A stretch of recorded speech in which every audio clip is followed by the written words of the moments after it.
Welcome to the Player's Take. I'm your host, Justin DeSimone, joined by my two co-hosts, a man, part of the Sekiro boys, the Sekiro gatekeepers, Squad. Sekiro squad. No, I'm calling you the Sekiro boys. And then also a woman who is banned from dating. Well, how unfortunate that is. I mean, but your words, not mine. Yes.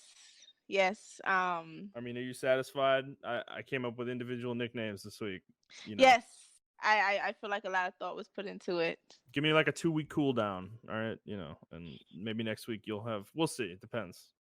Usually what happens is I'll be seeing you guys on Twitter doing stuff, and then I'll come up with nicknames based off that usually. And I can really only do that with you, Tiara, because I don't know you in real life, so like we've not met, and I don't interact with you, outside of Twitter really in this show. To you, she's an e-girl. Woo! Oh my god! And then Montrell, there's way too much of Montrell in my life, so it's like it can come from anywhere usually, but this particular week. He was busy gatekeeping on Twitter, so I was not gatekeeping on Twitter. Actually, I was. But you and the funny. Sekiro boys, you, Blucci, and what the dude's name's Jared. Yeah, Majin Buu. That's his ad. Majin Buu. Yeah, you guys are the Sekiro boys. You three. So, so I want to talk about something before we get into the video games. And I want to talk about something very, very important. The WAP song that has taken the nation by storm, and I specifically want to talk about. Excuse me, my good sir. It is the WAP song. The WAP song. Okay, got it. WAP. Okay, I'm sorry. I'm a white guy. I haven't even listened to the song. All I've seen are the clips that are out there, that have come across my timeline. But the specific part I want to talk about, I don't really care about the song. I want to talk about Ben Shapiro's comments about the song, and then his discussion about his wife, specifically that. All these women out there that have WAP are, they have medical issues, apparently, according to him. His wife, when they're doing it, man, completely dry, apparently. And he thinks that's the way it should work. So, all right. Oh, well, if it's a medical problem, it's a medical problem I love to have.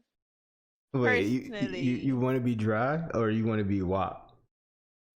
What did you listen to? What he just said? Yeah, he just said that Ben Shapiro said that if you got WAP, that he thinks it's a medical illness. All right. I mean, I expressed my discomfort with or disgust with him. Ben Shapiro, yeah, go for it.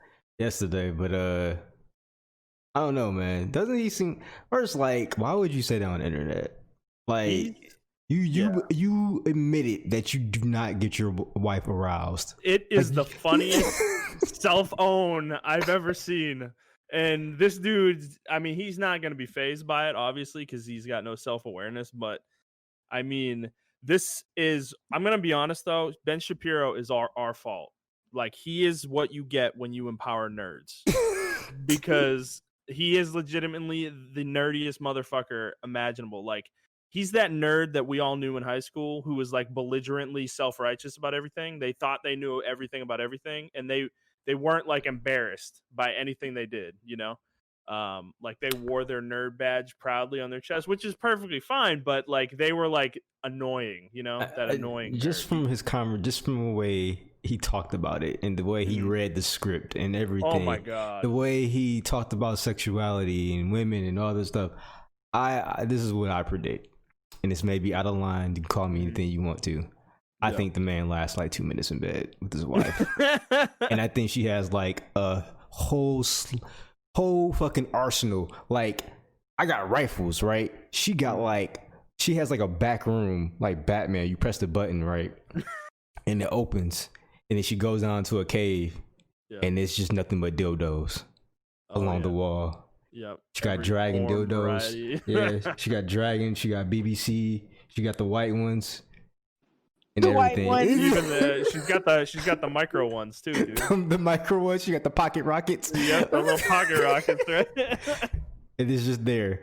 And she's like, which one I'm gonna do today? I'll do this one.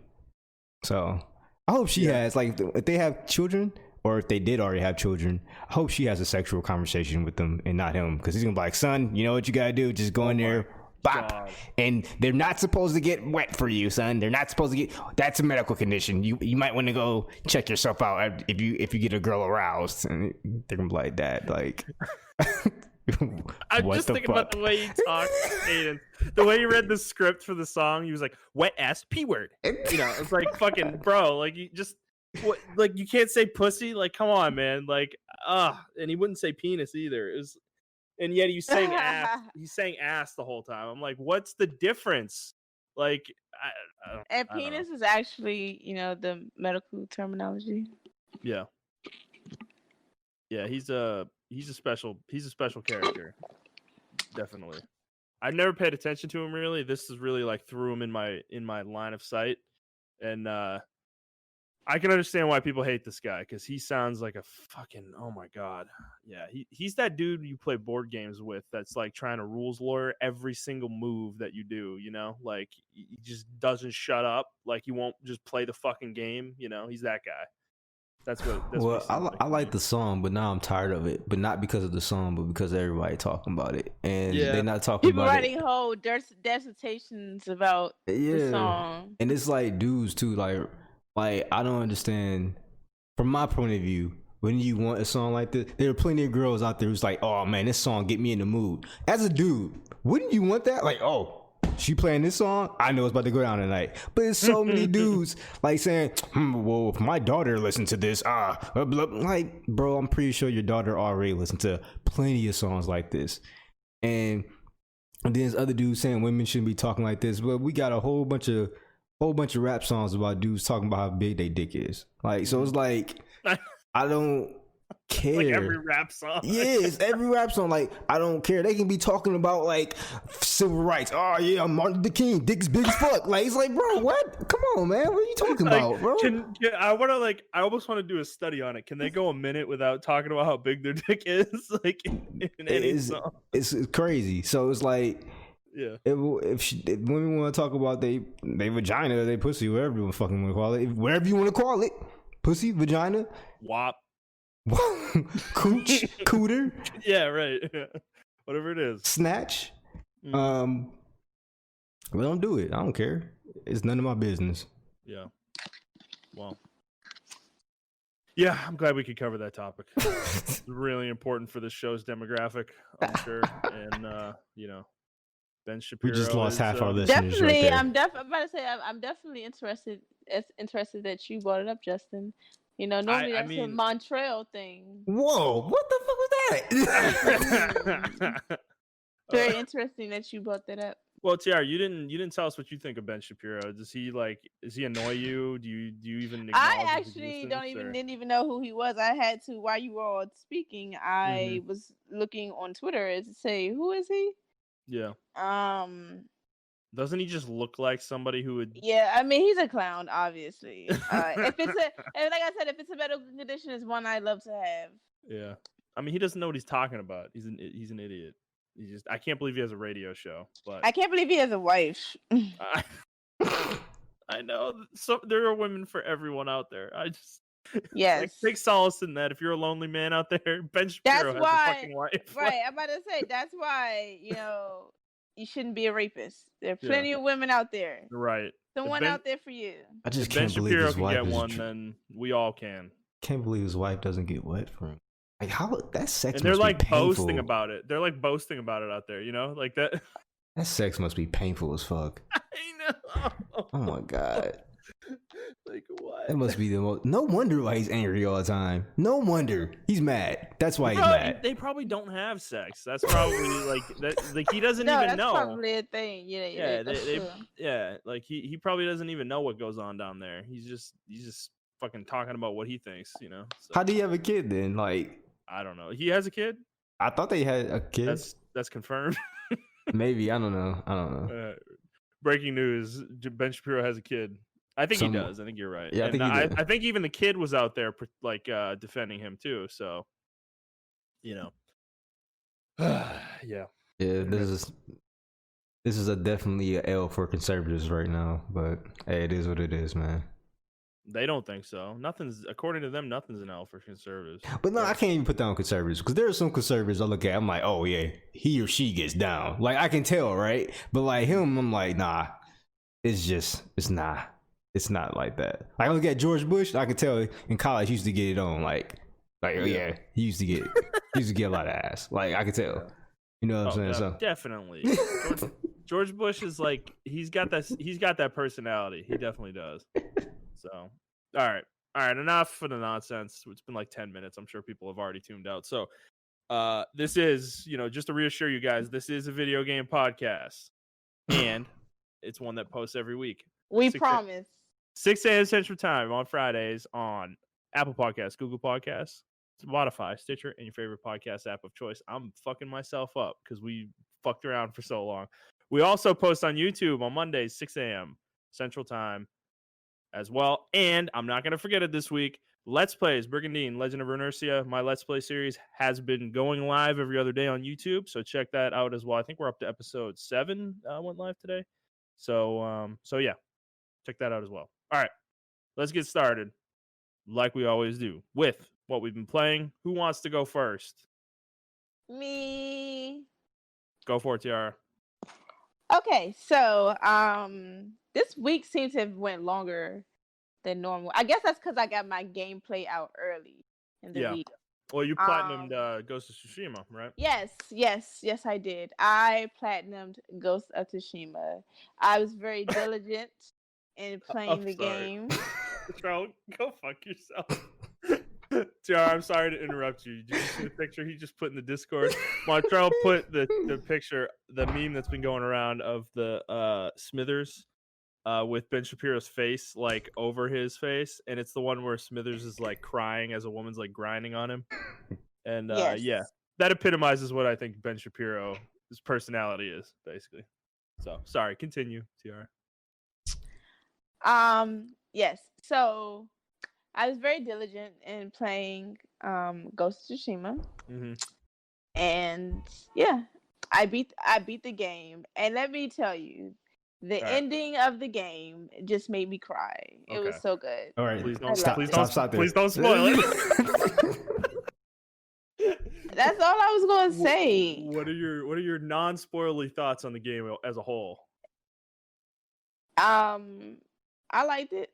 It was cool. Yeah. But I wasn't going to say anything about the ending except that fair enough. It was that powerful though? Like that emotionally resonant? It really was. Okay, I'm looking forward to it. It really was. What about gameplay though? You platinumed it, so you did like almost everything, right? You don't have to do everything for the platinum, but you have to do quite a bit. Mm-hmm. Did the game grate on you at all towards the end, or did it kind of like your enthusiasm was good the whole time, or? Yeah, because when I had finished the game, I only had about 5 more trophies left to get. Okay. So, and they were like easy things. Yeah. And then there was like one of them where it was like you have to go pray at 10 hidden altars or whatever. Mm-hmm. That was a weird one. Oh yeah, I saw that one on the list. I haven't gotten any of those, obviously. But I did that after the game. Yeah, because once you will too. Yeah. Once you beat the game, it kind of has a way of allowing you to still like it's a reason why some of the areas are still not liberated if you have not liberated them already. Like they're like oh well we beat the Khan, but there's still Mongol forces on the island, so it's it makes sense as to why you're still liberating parts of the island. But me, I had liberated as I went along. So when I had beat the Khan, then all of the island was unlocked. And then when you liberate the island, any question marks pop up that you haven't already went to. So it kind of makes things easier. Really? Oh man, that's kind of a. I guess that's nice, but at the same time, it kind of annoys me because I've been really diligent. Yeah. So I got a question. If you finish the act before you do the side missions, does the side missions disappear on that That old act or old island rather. No, they Okay. stay there. Okay. But Yeah, I would say you should do your companion missions right along as you're doing the story. You shouldn't wait to the end to do your companion. Well, because it would be weird to do them after, like, even the Act 1 ones would be weird to do in Act 2. Yeah, you know? yeah. Like, They don't make sense. They're meant for you to yeah, do yeah, as you go along. right. Yeah. So I would say it's not gonna be the same if you wait to the end to do your companion missions. Mm-hmm. But yeah, I beat it. I was happy. Put it behind me. I got back on to Pokemon Sword. Okay. So yeah, advanced Pokemon Sword. I'm trying to like get to the Pokemon League or whatever. I've been going back and forth with if I'm going to get the expansion pass or not. I guess it's going to depend upon like, um, how I feel about the game at the end. Yeah, I mean, I'd say beat it first Because it's a separate island. So yeah, the expansion pass is like $40, I think. I think it's 30. 30. Well, that's still a lot, honestly. That's like a whole nother game. Yep. So I'm like, I'm not sure, but more than likely, I feel like I will get it because I actually really like Pokemon Sword. I like it a lot. Yeah, we did too. I got my fill with the main game. I don't think I want to do the DLC, but and yeah, but then I plan on getting back on Call of Duty. Mm-hmm. That is my goal, Call of Duty, and I also decided I'm going to get back on For Honor and Hitman. Okay, it's a lot of games. I know. I always get overly ambitious.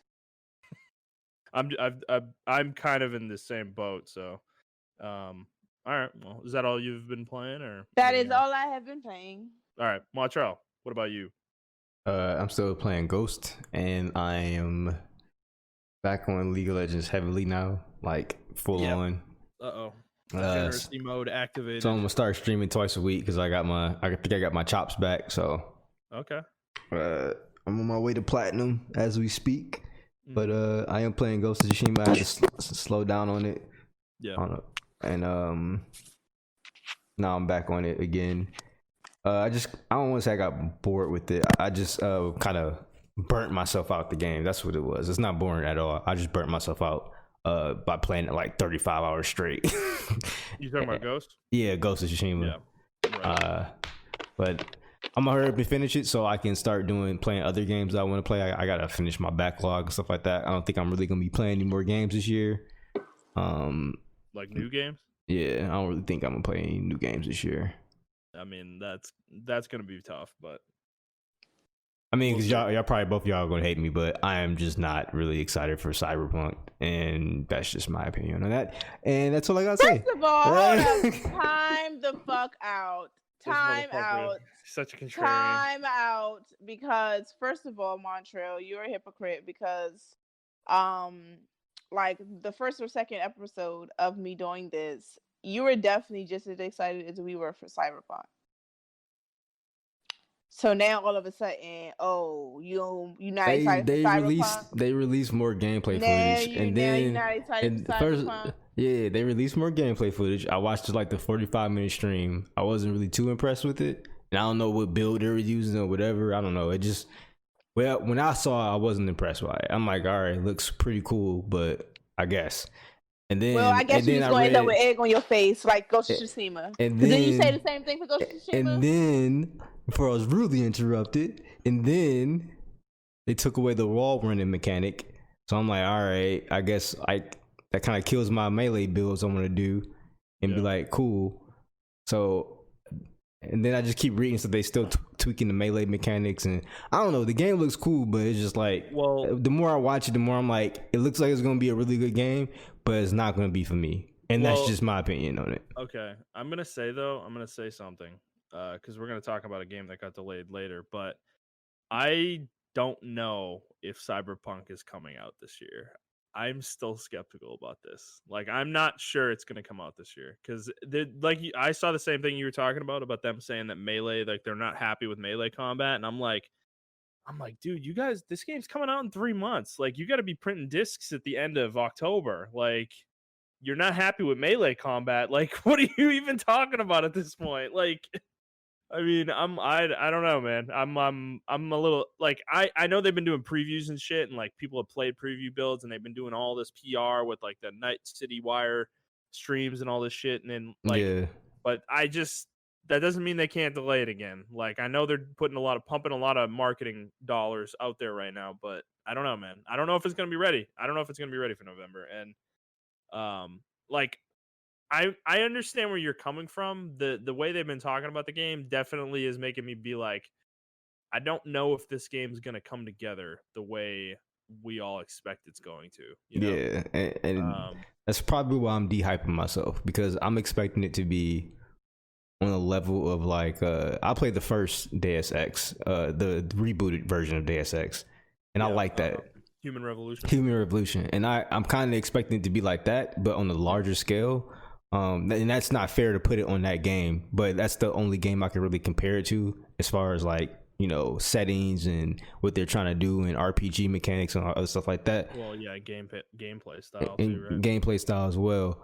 So it's like I liked. I didn't play the second. What was it called? Mankind Divided, right? That was the second Deus Ex. Yes, which was excellent. I didn't play that one. I plan on going back and playing that one. But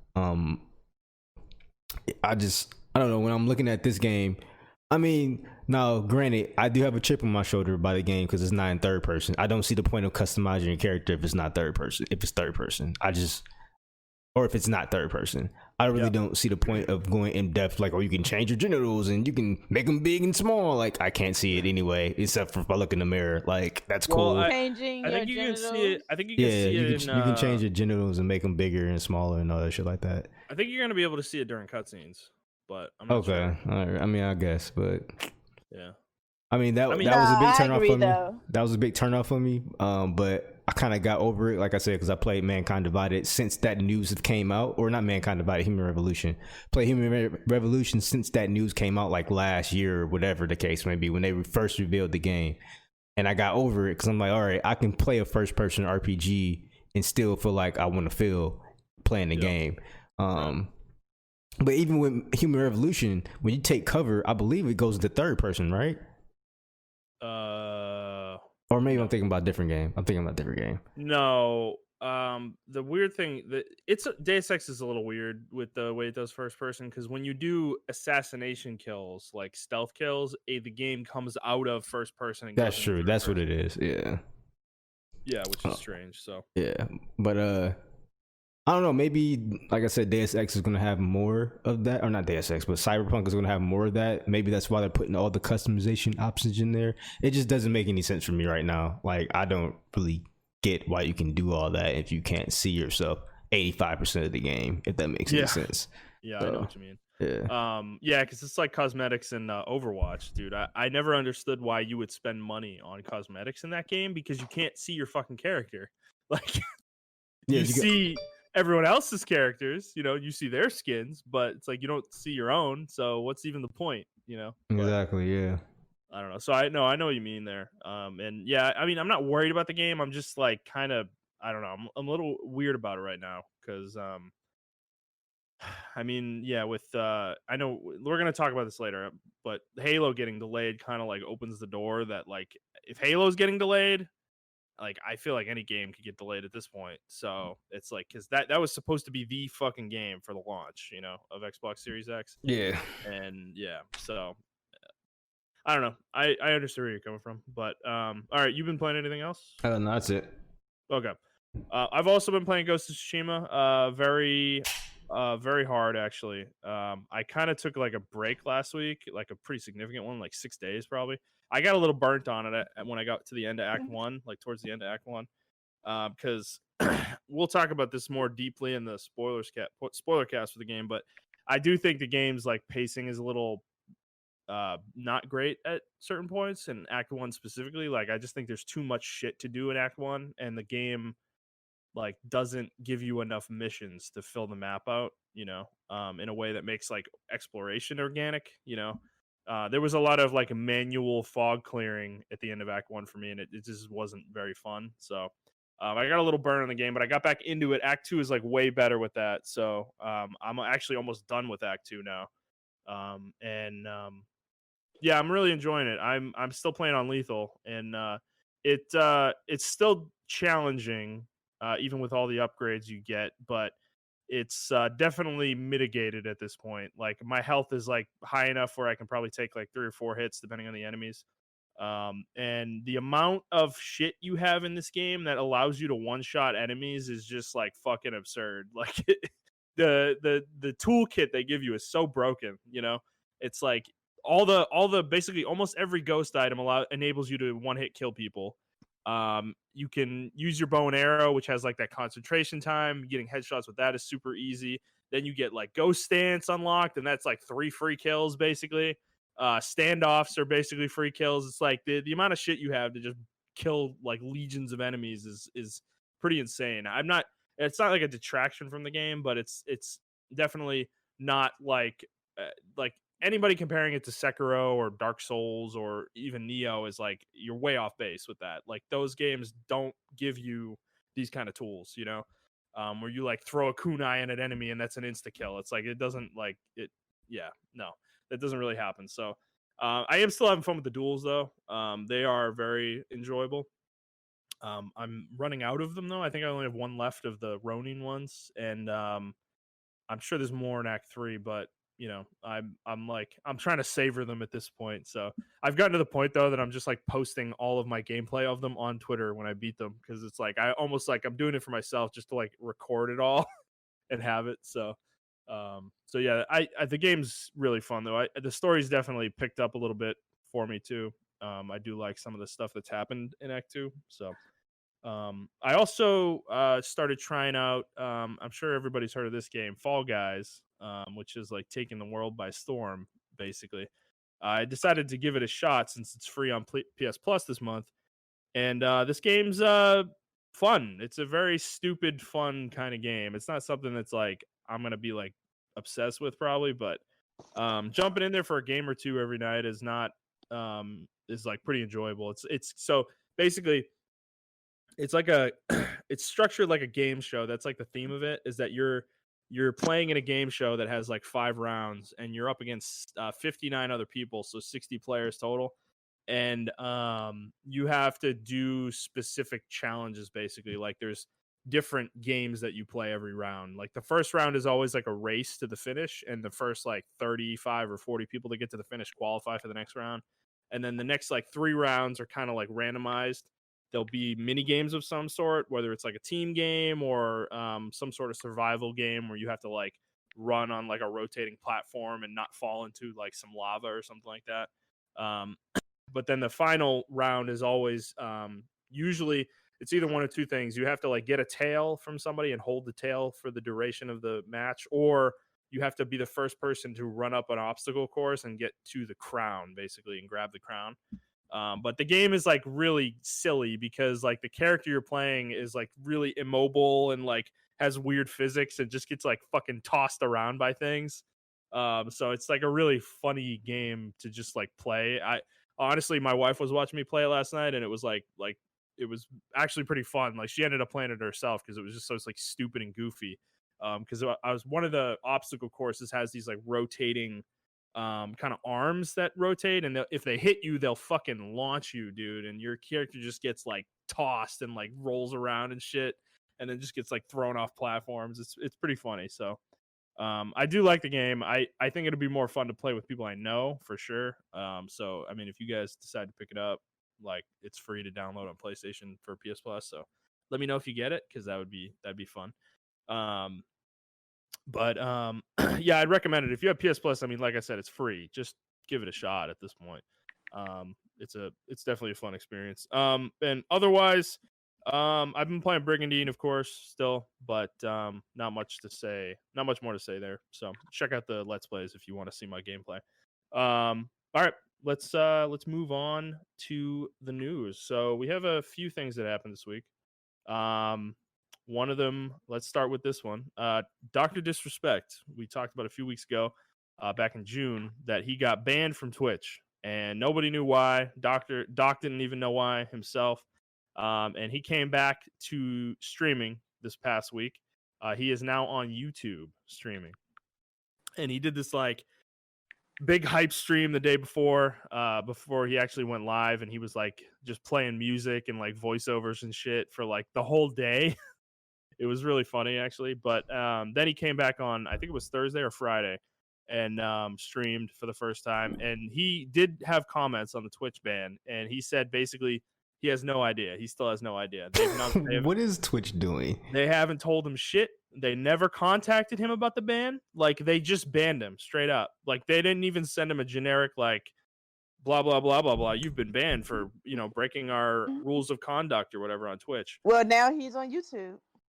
Yeah, but they still should send him something. That's like very. They should. That's unprofessional as fuck. It is unprofessional. They should, but I'm just saying that's the opportunity they missed out on. Yeah, you're right. You're right.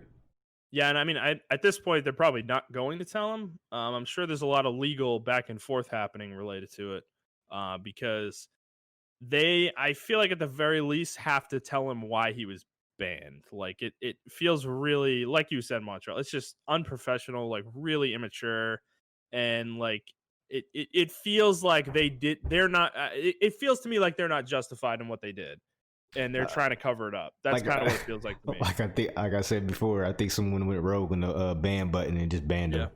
I like, it could be something as stupid as that. Like, I think it could be, because it's just like at this point, what could be the justification? It can't be a Me Too thing, because I feel like that would have come out publicly. Oh yeah, already. that would have been came out. And if it was something else, like, why are they withholding what it is? If it's something like, it's not something criminal, because there's been nothing submit like through the court system for that, and there's been no charges pressed or anything like that. So what is it? Like, what could it be?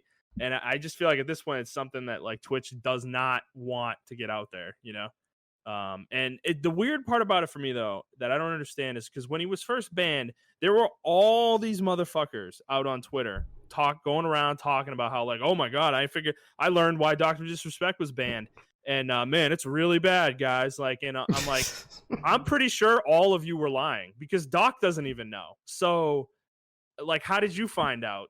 I'm pretty sure they were all lying for clout, basically. And I mean, like, that's my feeling on it. That's my gut, at least, on the whole situation, because it like, if all of them knew, I don't feel like all these people would be able to keep their lips like sealed on it, because like, you would get more clout by saying what it was. This would be the biggest story on the internet, if somebody said what the reason for Dr. Disrespect's ban was. So the fact that they're not is I don't know. Like, it feels like some clout chasing going on for me. So, well, that's the thing right now. There was a tweet I saw about all these quote unquote insiders and stuff like that, and how they can just tweet one thing and they get thousands of followers off of it, and then they become insiders, and then they're not actually insiders. They're just all they do is have like a whole bunch of filters, or not filters, but maybe a whole bunch of alerts set up, whether it be at home or email or whatever, and they have to be glued to their fucking emails and their fucking stuff. So when any kind of news break happens, they can be the first one to tweet it out and seem like an insider or whatever. Yeah. So, yeah, this definitely exposes a lot of things. But back to the Twitch thing, I just think Twitch doesn't want to admit fault. I think either one of their AIs or bots went rogue and kind of banned them by mistake, or an employee did it. I think if it was a bot, they would have came out and was like, oh, it was by mistake, one of our bots did it, blah blah blah. But I think it was an employee. I think someone there banned him for some reason, and for whatever reason he was on stream and they were in this chat and something like that, and I don't know. It's just weird. This is the weirdest thing I've ever seen in like streaming history so far.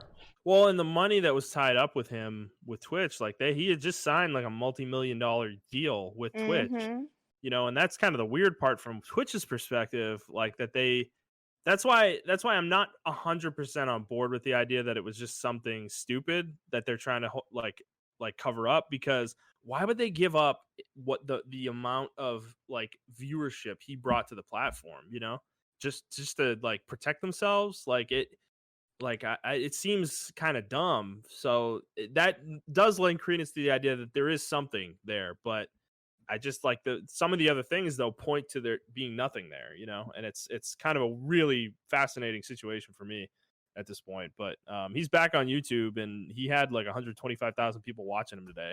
So it's like, I mean, he's fine. He's gonna be fine. I don't think it matters. You know what's interesting though?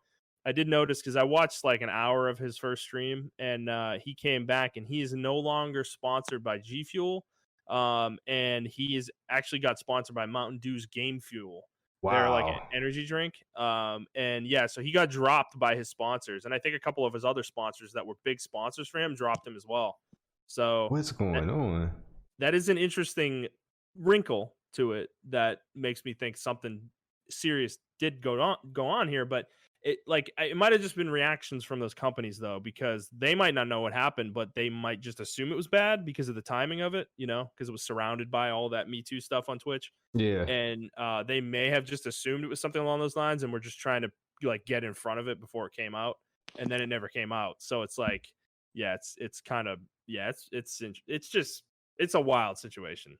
It really is. Like there's, like you said, there's been nothing really like it, specifically with Twitch, but yeah.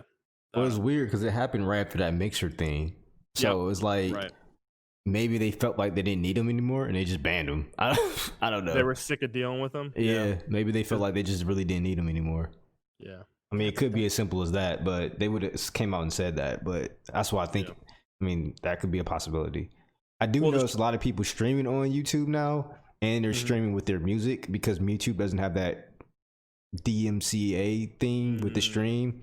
A lot of people that I've, like a lot of small streamers that I've been watching, have actually went to YouTube because of the music thing. Like, it's just, Twitch is just getting they're clamping down too hard on certain things, and I don't know. Well, the unfortunate part for Doc though is that nobody on Twitch can stream with him because like they can't play games with him while they're on stream, because that's part of the ban. If you're banned on Twitch, no one on Twitch can play games with you live like while they're on Twitch. So that's that's an unfortunate part for Doc, because that was a lot of his content. Like when he played, was that he would play with other streamers a lot actually. So that kind of sucks, but I don't know. Maybe Twitch will change that policy. I doubt it though. They seem very set in their ways. So, all right, let's move on. Our next story is from Reggie Fils-Aimé. He posted on Twitter last week the sales of the Nintendo Switch through June 30th, and they're at 61.44 million in 3 years and 3 months, which is insane. But he posted that relative to all other Nintendo consoles, and it is, as of June 30th, like right behind the Super NES, which is at 61.91 million. So it's probably fair to say that it has surpassed the Super NES at this point. So yeah, that's crazy. That's second all time for Nintendo consoles, is the Switch, in 3 years and 3 months, which, I mean, I think we all have Switches, right, on the show? Yep. You know it. Yeah, so it's a great device. I'm not surprised by the sales. It's just crazy how fast it happened, dude. Like, they actually have a chance with this thing to break the Wii record of 101.63 million. I think if they keep this thing on the market for 2 or 3 more years, they probably will be able to do that, because it just continues to sell. Like, it just doesn't. It's like at the point where it's been out of stock during this whole coronavirus pandemic, and yeah. So, you guys have any thoughts on those sales numbers? No, I'm not surprised. I was gonna just say I'm not surprised because the Wii is awesome. Like I said, the Wii is awesome. Oh yeah, sorry. The Switch. Yeah, no, the Switch is awesome. I know I actually hated the Wii actually. I think we all did. Yeah, most of us did. I hated the Wii. No, the Switch is awesome. It can do no wrong in my eyes. So I'm not surprised that everybody is gravitating towards it and buying one. And also the pandemic, people feel as though they have nothing else to do, so they might as well buy a Switch. Mm-hmm. And as long as the pandemic is going on, console sales are going to just continue to rise. Yeah, Montrell? I mean, it kind of deserved it. The only thing that it needs, I think, will push more sales is like a virtual console. If they were able to get, I don't know if it's like a licensing thing or whatever, but they can get the GameCube games on the Switch. I think it would sell sell like hotcakes. Yeah. Even the 64 and Super NES. I think they have Super NES now, but they just got Super NES, yeah. But they get the Game Boy Advance on there. It's a wrap. Like just getting the Game Boy Advance on there would be monumental for sales if people knew that. So why is it taking them so long, dude? It's so annoying. They're so irritating with this. Like it's such a slam dunk thing to do, you know? And they for some reason they don't care, you know? I guess it's not really hurting them because they're still selling consoles like crazy and games like crazy, but for us though, for those of us who are like into that, who want that, it's just like it's so frustrating to watch this. Like we're gonna get it in like the last year of this thing's fucking life, you know, whenever they announce the next Switch or whatever the next console is. And it's like really, you're gonna do this now? Like honestly, I hope they don't try to do something. I don't understand that Nintendo is like a company of innovators, and they do something different every generation, except for like with the Wii to the Wii U. I hope they kind of continue this though and make it a Switch 2, but let's not call it like Switch X. Like call it something. Let's not do the Wii U thing. Let's do it like Switch 2. The branding, yeah, it needs to have a 2 on it, I think. Yeah, so hopefully they do that. But I can tell you right now, like I know we have like some coworkers who, if the Switch right now was announced and had all the NES stuff on there right now, they'll probably buy the Switch. Like I know my parents and stuff, they will buy the Switch if it had a whole bunch of virtual consoles that they can just buy on there, stuff like that. It will sell to the higher aged audience or the upper age audience. They will probably be interested in buying it. And then like for your kids or something like that too, like, oh, I can play my old games and my kids can play their newer games. So like that's really cool. So I don't know. It's like you said, it seems like a slam dunk, but hopefully they'll figure it out. All right, cool. Well, congrats to Nintendo. Let's move on. This next story was crazy for like 3 hours last Thursday. So Donald Trump signed some executive orders related to TikTok and an app called WeChat, which are both Chinese developed applications. And the executive order, basically 45 days from when it was signed, all transactions with those apps will be prohibited basically in the United States. But the wording of the one for WeChat was such that it kind of threw everything into disarray within games. We did not know what the fuck was going on. It was quickly kind of debunked that it would affect games, but hold on, let me find the exact wording. Let's see. Sorry, I'm like going through a bunch of legal jargon here. I can't find it right now, but basically what happened was that it mentioned Tencent, who owns the WeChat company in the application, and the way it was worded made it sound like all transactions with Tencent and their subsidiaries were also going to be prohibited, which, as we've talked about on this show for literally since it started, Tencent has a ton of companies that they own or have some amount of ownership of. They fully own Riot. They have 40% of Epic. They have some stake in Activision Blizzard. They just bought Funcom like a few weeks ago, which we talked about. And then there's a few others as well that they also have. They have some investment in. And like we were talking, like the joke that night was like League of Legends got banned in the United States, basically. Which was crazy though. I mean, I was like freaking out because like it like the way it was worded made it sound like that was the case. Somebody came out and said that this was not going to affect video games, like video game holdings. It was specifically for WeChat. It was just poorly worded to make it sound like it wasn't.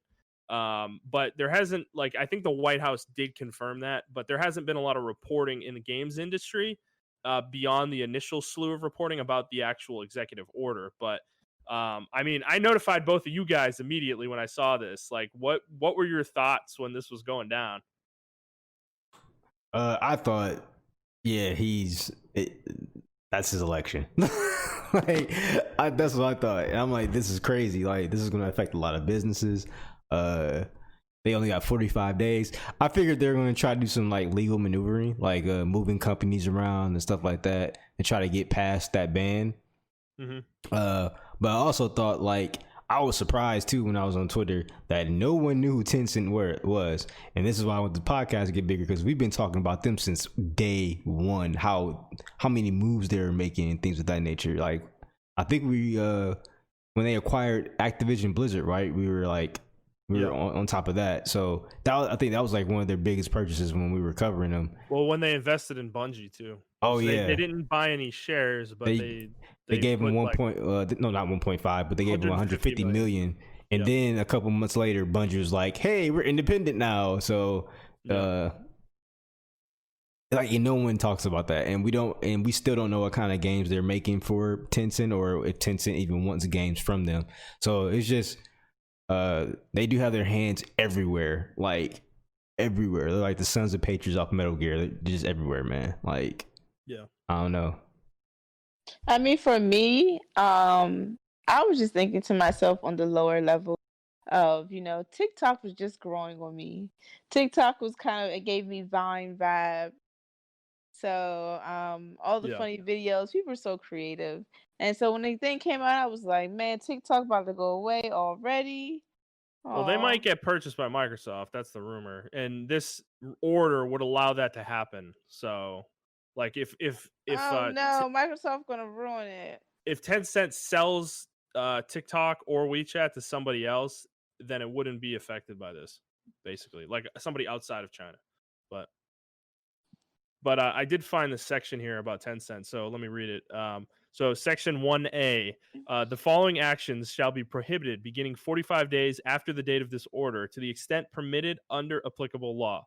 Any transaction that is related to WeChat by any person or with respect to any property subject to the jurisdiction of the United States with Tencent Holdings Limited, Shenzhen, China, or any subsidiary of that entity as identified by the Secretary of Commerce under Section 1C of this order. Like, that definitely made it sound like they were including all of Tencent's stuff, but this legal stuff is kind of worded very strangely sometimes. So it seemed like a big misinterpretation by most of us in the gaming industry, but this is not our forte, so I can understand that. But I don't know, man. Like, if this actually happened, like, video games would have gotten blown up. Like, the industry would have been completely upended. Because League of Legends is the biggest game in the world still, and the idea that wouldn't have been able to sell anything on like in the United States is fucking bonkers. That would have been insane. I don't know how like big of a market the US is compared to the rest of the world for them, but I'm sure it's a very large market for them. So yeah, this was nuts. I would recommend you guys go look into this and like read about it because it's very interesting. But they were pretty specific, I guess, with WeChat. So, you guys have anything else you want to say about this? No. This is just another Trump assault on the good people of America. Such is our lives as American citizens. Nah, I don't know. I knew it wasn't going to be what I thought it was. But it was just funny to see the internet blow up for about 3 hours. Even me, when I blew up for about 3 hours, I'm like, oh man, this is crazy. Too. Oh my god, I was playing something and then I saw this on Twitter and I literally didn't play a game for the rest of the night. Like I was like glued to Twitter trying to figure out what the fuck was going on. Yeah, and I'm pretty sure the powers that be called him and was like, hey, what? This doesn't affect us, right? Yeah. Well, because we were talking about it that night too. Like if it happened, like we would have seen a lot of movement of stuff. I think.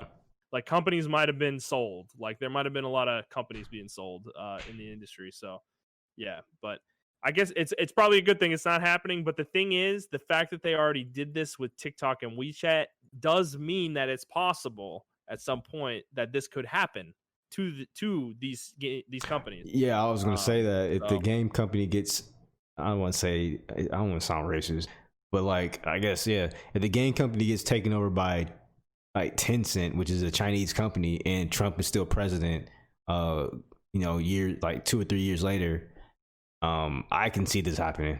And I can probably even see this happening post-Trump, like another president seeing all these. That's what I'm saying. Yeah. That's what I'm saying. Like I think this is now like on the table as a possibility that it could happen. Like League is fully owned by Tencent, so like that game is definitely in the crosshairs.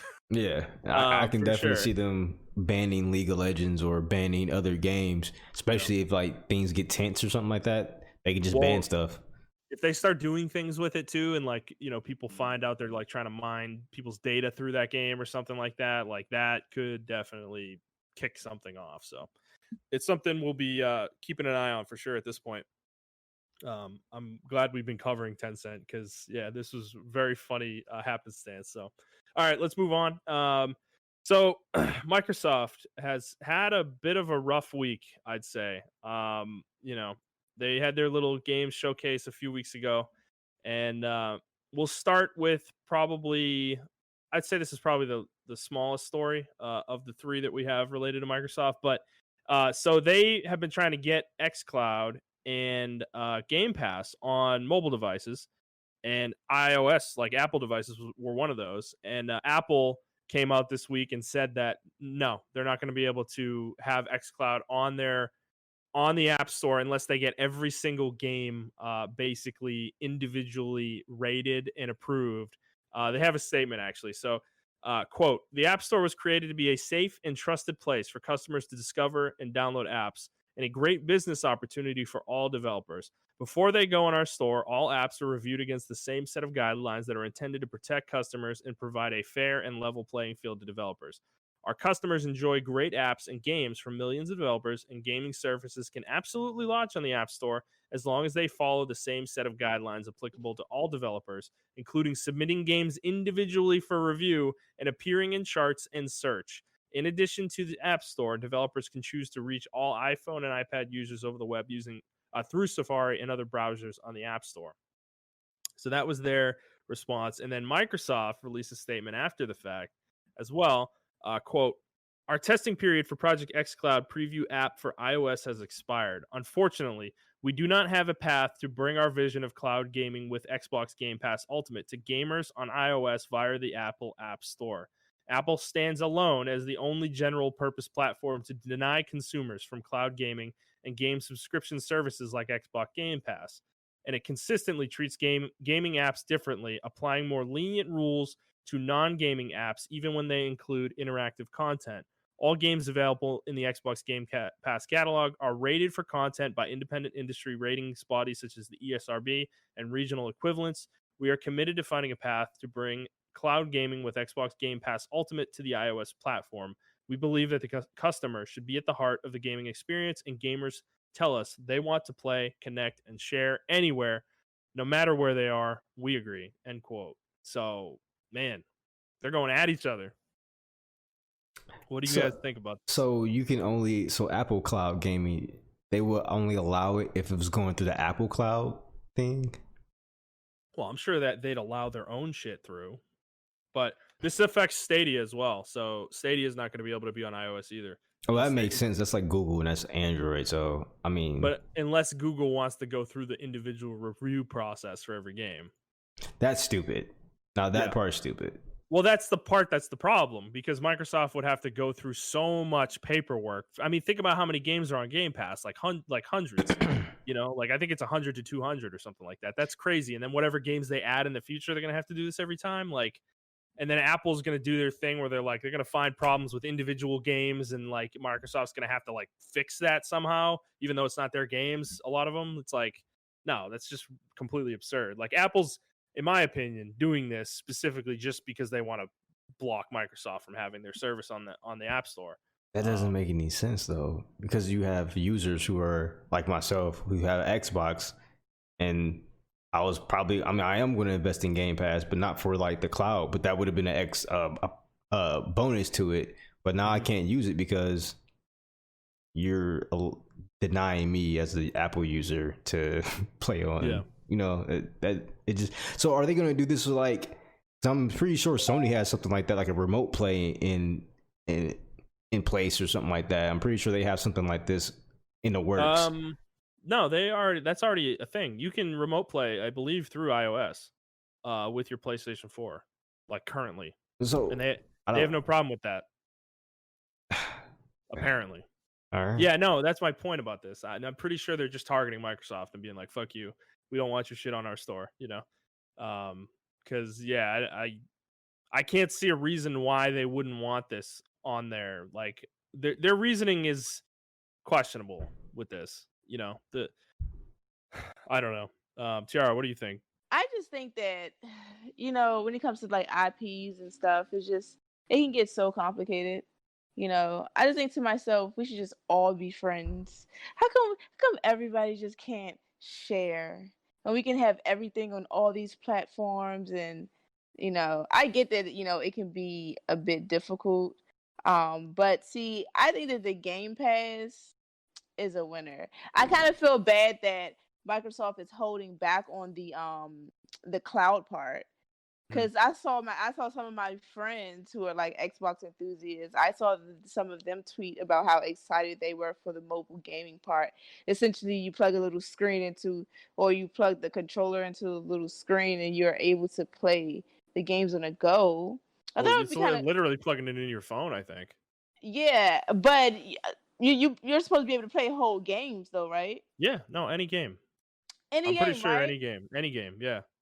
And as we were saying before, the Game Pass value is already there before that. That was just like an extra thing on top of it. But me, who already has the Game Pass, I actually have Game Pass Ultimate.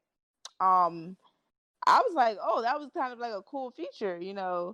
We're talking about things that are trying to rope people back into the Microsoft ecosystem again, and then they like, we're gonna hold off on that. Mm-hmm. And it's just like, really, it's like every time, that, and combined with Halo Infinite, delayed every time. I just feel like we should just stop, falling in love with the potential of Microsoft and start, realizing Microsoft for who they are. They've broken you. You were all in a couple weeks ago after that game showcase. Oh yeah, now... I'm still all in when I'm still all in, especially now since Shane said he's gonna get the Series X. Yeah. I don't have to be pressed to get the Series X right away. Like, I mean, you did say you're playing every game on Xbox Game Pass. I am. But when I'm talking about spending, $400 or $500 on a PS5, and then another $400 or $500 on a Series X, $1,000, yeah. That's before we even buy games. Before we even buy games. So I'm like, okay, well, if I don't have to buy it right away, but I am still going to get it. I am still excited for those games, but it's just that Microsoft just keeps finding a way to drop the ball. Like, just keeps finding a way to drop the ball. That's why I feel like Apple's doing this on purpose. I feel like they know that Microsoft's like not having a great time, and they just like sticking it to them. They're just sticking the knife in and twisting it. I'm not sure that I trust Apple with gaming either. It's kind of like how I don't. Are you kidding me? I absolutely don't. They're gonna give Microsoft and Google a hard time about streaming games when they're gonna allow people to spend their entire life's fortune on a fucking mobile game. Fuck that. Fuck off. You have no moral. There's no moral high ground here to stand on. Like, no. It's just that the way, just like Montrell feels about Facebook gaming. I just don't trust Apple with gaming. And I like Apple, but yeah, I don't trust Apple with gaming. I think the reason they're doing this is I think they're going to have their own cloud gaming service in the future. And that's they probably want it to be like exclusive to the App Store. So, well, I would say if Apple would have, let's say they would have developed a Mac specifically for gaming, like a gaming Mac, because and then made software that was compatible with it. Yeah. Then people would have bought more into Apple and gaming. Yeah. You just coming out with the cloud service right away, or a gaming service, or whatever. People are gonna be like, "What? This is so left field." Cloud service kind of solves their problem, though, doesn't it? because they wouldn't necessarily have to, like, you could play it not on a Mac, you know? I just think about the hardware that it takes to run some of those games. Like, you know, that's the whole point of getting a PC is so you can get the top of the line hardware to run the games at the top of the line frame rates, all that extra stuff. So yeah, it may not. I'm sorry. No, I was just saying that I think to myself, like, if Apple would have got into the gaming field a while ago, that would have been one thing. But it seemed like to me this is just so left field. This is just like, oh, we got enough money. Let's just try this. Let's just try our hand at gaming now. Yeah. Yeah. I mean, I don't know. I just think it doesn't make any sense, even though it may be a small user base, but it may be like 1% of your user base, or maybe even 0.1, maybe like 10,000 people, right? That may have iPhones may switch over to Android because they want this cloud gaming. I mean, I'm considering it because I want the cloud gaming. I mean, that would be a plus for it. You know what I'm saying? Yeah, but the thing about it is Microsoft has the infrastructure for cloud gaming. They have Azure. Yeah, they do. I'm just saying, as far as this app goes, I don't feel like Apple. Yeah. Oh well. I'm just talking about this app in general, like, because from what remote view is essentially the same thing. I think it's not working over the cloud though. That's the only thing. Like, you need your console on, and I think you have to be on the same Wi-Fi and all the other shit like that. But there isn't a reason why this shouldn't be a thing. If that's a thing, like, they're losing out on money, in my opinion. Like, this is just stupid. Like, there's no reason for it. Like, I can't think of a reason how this can make you money. Like, from a business standpoint, I can't think of it. That's why I think they're gonna do their own. I don't think they want competition. And yeah, I mean, it's really like small potatoes, I think, in the grand scheme of things on mobile. But it's just an interesting thing in our sphere, that they're taking this stance because they are screwing over their Apple users who are gamers, and we're interested in streaming. And it's like, if I'm right and they are doing something, they haven't announced it, and who knows when they would, when they'd be ready for that. It could be years, and they might not do anything at all too. Like, I might be wrong. They might not be doing anything at all. So then, like, cloud gaming is just out on Apple devices, and that's not going to be great, because from what we've seen, Microsoft's version of cloud gaming is the best iteration of it. Obviously, we got to get it in our hands first, when it comes out in a couple months. But to me, like, if it is the best one, though, people would want it on Apple stuff. So I don't know. I mean, this is what they do. This is Apple. They're big enough where they can bully whoever they want to bully, and that's what they do. They pick and choose who they want to bully. They cherry pick whoever they want to bully, like, and they just make up whatever fucking reason they don't like. It doesn't matter. But they'll have these, like, Chinese mobile games that are fucking ridiculous, where it's like $100 microtransactions, just to play the damn game, and they have those on the App Store. They don't give a shit about those, They don't care. They don't care that kids can play those. Like, they don't give a shit about that at all. But, like, but this though, this is a problem, Microsoft letting you stream whatever game you want. We gotta make sure those games are all kosher. Yeah, I mean, they've been rated, bro. Like, they've been rated. Like Microsoft said, they've been rated. So I feel like this is a really phony, like, reason for them to be pushing back against Microsoft. But whatever, it is what it is. They can do what they want. It's their ecosystem, and there are millions and millions and millions and millions of people who don't care, and they will continue to buy Apple products no matter what. So, all right, let's move on to more Xbox news. There was a leak of a controller box for the Xbox, the new controller for the Xbox Series X. But the interesting part of this leak is that on the back of it, it mentioned something called the Xbox Series S, and that the controller was obviously compatible with that, which basically just leaked the slim version, or the smaller version of the console that we've all been kind of talking about. the Project Lockhart that has been rumored for a while, basically just outed this. We don't know. Obviously, we don't know exactly what the Xbox Series S is, but we can kind of guess. I feel like we can make educated guesses based on the information we have. And I would assume that this is going to be the lower price point, potentially all digital Xbox, next gen Xbox.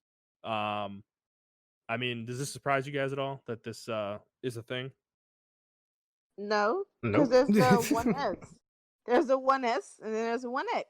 No, So... we heard about this a couple months ago, or like I a know, couple weeks but ago. what I'm actually. saying is, okay, yeah, there's an Xbox One S, but that came out like 4 years after the Xbox One. Like this is going to be a launch thing, clearly. So they're coming out with two distinct versions of the Xbox that are be very much different from one another. No, I know, but what I'm saying is there's already an S and an X in existence, so it does not surprise me that there's going to be a Series S and a Series X. I mean, it just makes sense. They did it in the 360 era too. They had a console. They had a discless 360. Yeah.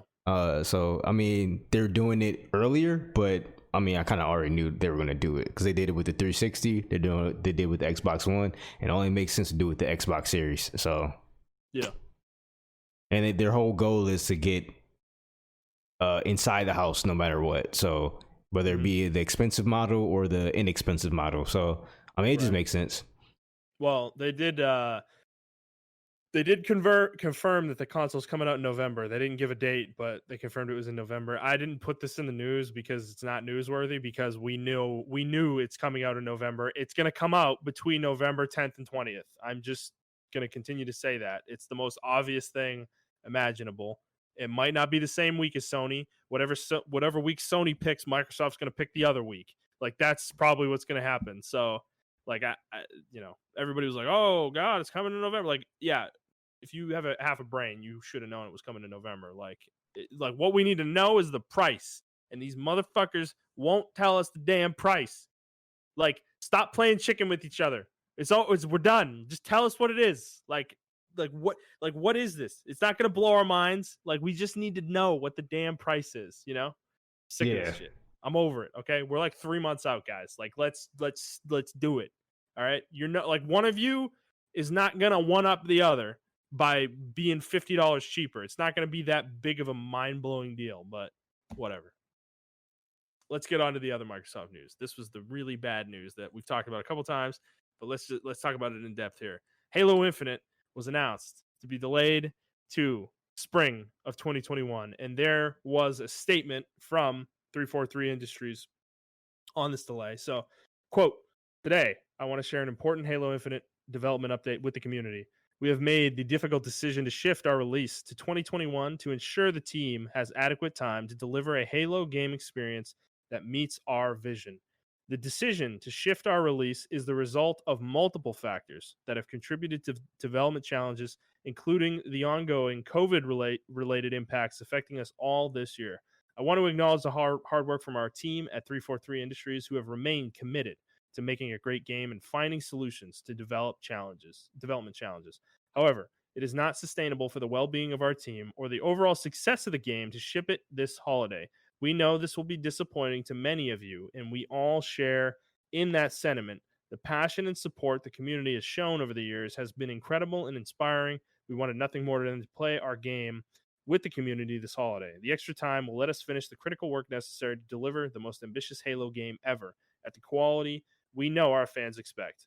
Thank you for your support and understanding," end quote. What do you guys think about this delay? Honestly, I can't believe they did it. Yeah. I mean, it's good they did it, but I can't believe they did it. Mm-hmm. I watched that. There was a lot of technical things going on that gamers didn't understand and that we're used to with that trailer. That was actually groundbreaking in that trailer, but we couldn't see it because the way everything was set up, if that makes any sense. And I'm not standing for it because the game looked terrible. But after watching that Digital Foundry video and explaining the lighting system and everything of that nature, and I already knew about previous games baking lighting into textures and shadows into textures, and I had to do that stuff too. So I already knew about that. Let's explain for the people. So the game is using dynamic lighting, which is not a new thing, but it's going to be much more common because these consoles will be able to do it. Yeah. And actually it's not going to bring the game's like fidelity down or frame rate down because they're powerful enough to do it, versus games like The Last of Us Part 2 that don't have dynamic lighting. The lighting and the shadows and everything are baked into textures, meaning that they are actually a part of the texture. It's not, the light's not moving and like changing, or like with the movement of the light source. Like the light source will move and change certain things, but some environments will be made where there is no change happening. It never, like, changes don't happen. So I guess another way we can put it is like, say like you got the Last of Us, the workshop or whatever. You're in the workshop, Ellie's standing in the window of the workshop, and you see the boxes and the textures and the shadows and the wrinkles in the shadows. What they do is they render before the game is even like, I don't want to say put in production, but they render that out first. So they make a test site, or they put the light source in there, they render it out, and you have all the lights and all the shadows in there, and they essentially take a picture of it and put that texture on the box, and it's so good that it looks like the lights and the shadows are there. Then they do have a secondary light source, which is not strong, but it's there. It's not dynamic in a way. So when Ellie does run around the boxes, it does have a shadow there, but it's not like a realistic shadow. It wouldn't be realistic. What Halo was doing was everything was dynamic. So the reason why it looks so bad, if you could go outside, you can go outside in real life and look at this. If you have a house, right, and the house is casting a shadow over the yard, everything in the yard is not going to have a shadow. Like everything is going to look kind of bland. Like it's going to have like a darker, like faded look. Yeah, it's going to have a dark faded look. It's not going to be. There's not going to be shadows there, essentially. Yeah. And that's what was happening in the Halo trailer, because which is to their dismay, that's 343's fault for setting that trailer up like that. That is their fault. Because the sun was hitting the mountain was casting a huge shadow over the battlefield area, and there weren't any shadows to kind of bounce off of anything, because it's calculating that data, and it's like, oh, there's no shadows, so why even try? And that's why everything looks so Xbox 360-ish in that thing. Whereas if they had to bake shadows onto those models and all the armor and stuff like that, you still would have seen shadows and things of that nature on the skin, the wrinkles, the armor. It would have been realistic, but our eyes can't really tell the difference. Like, oh, that's realistic. We just know that there's supposed to be a wrinkle there, or whatever the case may be. And the shadow will be casting it. I mean, it's a whole Digital Foundry video on it. Just search like Digital Foundry Halo Infinite trailer, and he'll explain all of it in detail. He'll break it down to layman's terms for you. Right. But even still, I'm glad they're kind of going back to the drawing board, because I don't think we are ready for this yet, the dynamic lighting that these consoles can do. Maybe in the future, but I still think they should still do some kind of texture baking onto it, if that makes any sense. Yeah, like this is something that they're gonna have to, like, developers are gonna have to ease gamers into, I feel like, because we're used to viewing games through a certain lens, and just like cold turkey taking that lens away it kind of creates the reaction we got with Halo, with the way Halo looks. And I think a lot of people were saying the game doesn't look good, but we didn't necessarily we weren't pinpointing the reason why. And like the textures are one of them. Like the textures definitely have a smooth quality to them, and that's like an aesthetic they're going for. That's one piece of it, but this dynamic lighting part, I think, is the bigger part, that it just doesn't look the same. Yeah, I know a lot of people were complaining about the art style, but that's been the art style of Halo since its inception. But like you can turn to one example, Halo 1 and Halo 2 on the Xbox, because Justin actually brought that to my attention a couple days ago or yesterday. The reason why you can tell the difference in between Halo 1, even though they're on the same console and the hardware, is because by the time Halo 2 came out on the Xbox, the original Xbox, people learned how to properly bake textures. So that's why you got the shiny armor, the shadows look more distinct and everything like that in nature, because Halo 2 essentially looked almost like an early 360 game. It really did. It was way ahead of its time. It was crazy. And the Halos after that, they start doing that same thing. That's why almost every Halo looked really good until this Halo came out, and they're like, we're going to try something new. So Unfortunately, it didn't work the way they intended it to, or it actually did. It worked too well, rather, and it kind of backfired. So I'm glad they're going back to the drawing board on it, though. It does suck because there aren't any games coming out. Like, I mean, there are games coming out, but we don't know. Like, the one game I'm looking forward to is that Medium game, and I don't know if that's coming out this year or with the Xbox Series X or like next year. So I don't know. Yeah, I'm sorry, I didn't even take up all the time, but Tiara, what you think? Yeah, go for it, man. Hey, Tiara, what are your thoughts on this? I know you're sad about it. No, I mean not really, because I don't really play Halo like that. You know, I play Halo 1 through 4. Yeah. And can't really tell you anything about Halo. Beat all games, can't really tell you what actually happened as far as the storyline went. So I'm not that big of a Halo fan. Halo is cool for what it is. But I think of it in terms of what it means for Xbox. Like, right. That's more what I meant. You know, I told you, soon as that Xbox, you know, showcase came on and I saw Halo, I was already done. I was like, oh my God, you open this up with a whole Halo game. Like, come on now. Let's back away from Halo. I said the Halo should be retired. But as far as like Halo Infinite, my thing is, why even show Halo Infinite? Why even show the Xbox showcase was just a couple weeks ago. It wasn't even like it was earlier in the year or something like that. It was just a couple weeks ago. So why even show it? Why they even didn't I think they're reacting to the reaction this game got. I think that's what this is. You know, my thing is, I'm not gonna fault Xbox for delaying a game, because I don't wait years for games to come out on PlayStation. Yeah. So I'm not gonna fault them for that. But my thing is, you might as well just delay the Series X coming out as well, because I was gonna ask that question. Like, what else are you gonna come out with it with when the Series X, if the Series X drops around the same time that the PS5 drops, and all it is third-party games, I have no incentive of buying a Series X. I'm gonna get the PS5 and I'm gonna get all those games on the PS5. You know, you have to have a reason to make people want to buy your console. So that's my thing. And you know, and like Montrell said, I'm also looking forward to Medium. I'm literally gonna get the Series X just to play Medium. But is Medium coming out this year? You know, maybe not. It may come out at the the beginning of next year. Either way, I think that Halo is such. If Microsoft wants to really tie into Halo like that, and tie Halo is Microsoft, Microsoft is Halo, then Halo Infinite has to come out with the Series X day one. It makes no sense otherwise. Yeah, I think it's a disaster personally for them. Like, I don't know. It's just like, we don't even know what games are coming. I mean, we probably should, but Halo was it. Like, the fact that Halo was going to be a launch game was all they needed, in my opinion. I didn't really care about the rest of the periphery games around it. And honestly, all the other stuff they've talked about is all small potatoes, frankly. Like, no offense to any of those games, but they're not system sellers, the way Halo is. So it's a bad deal. Like, I don't know, delaying the console is like a legitimate thought to me. Like, I don't see why they wouldn't at this point.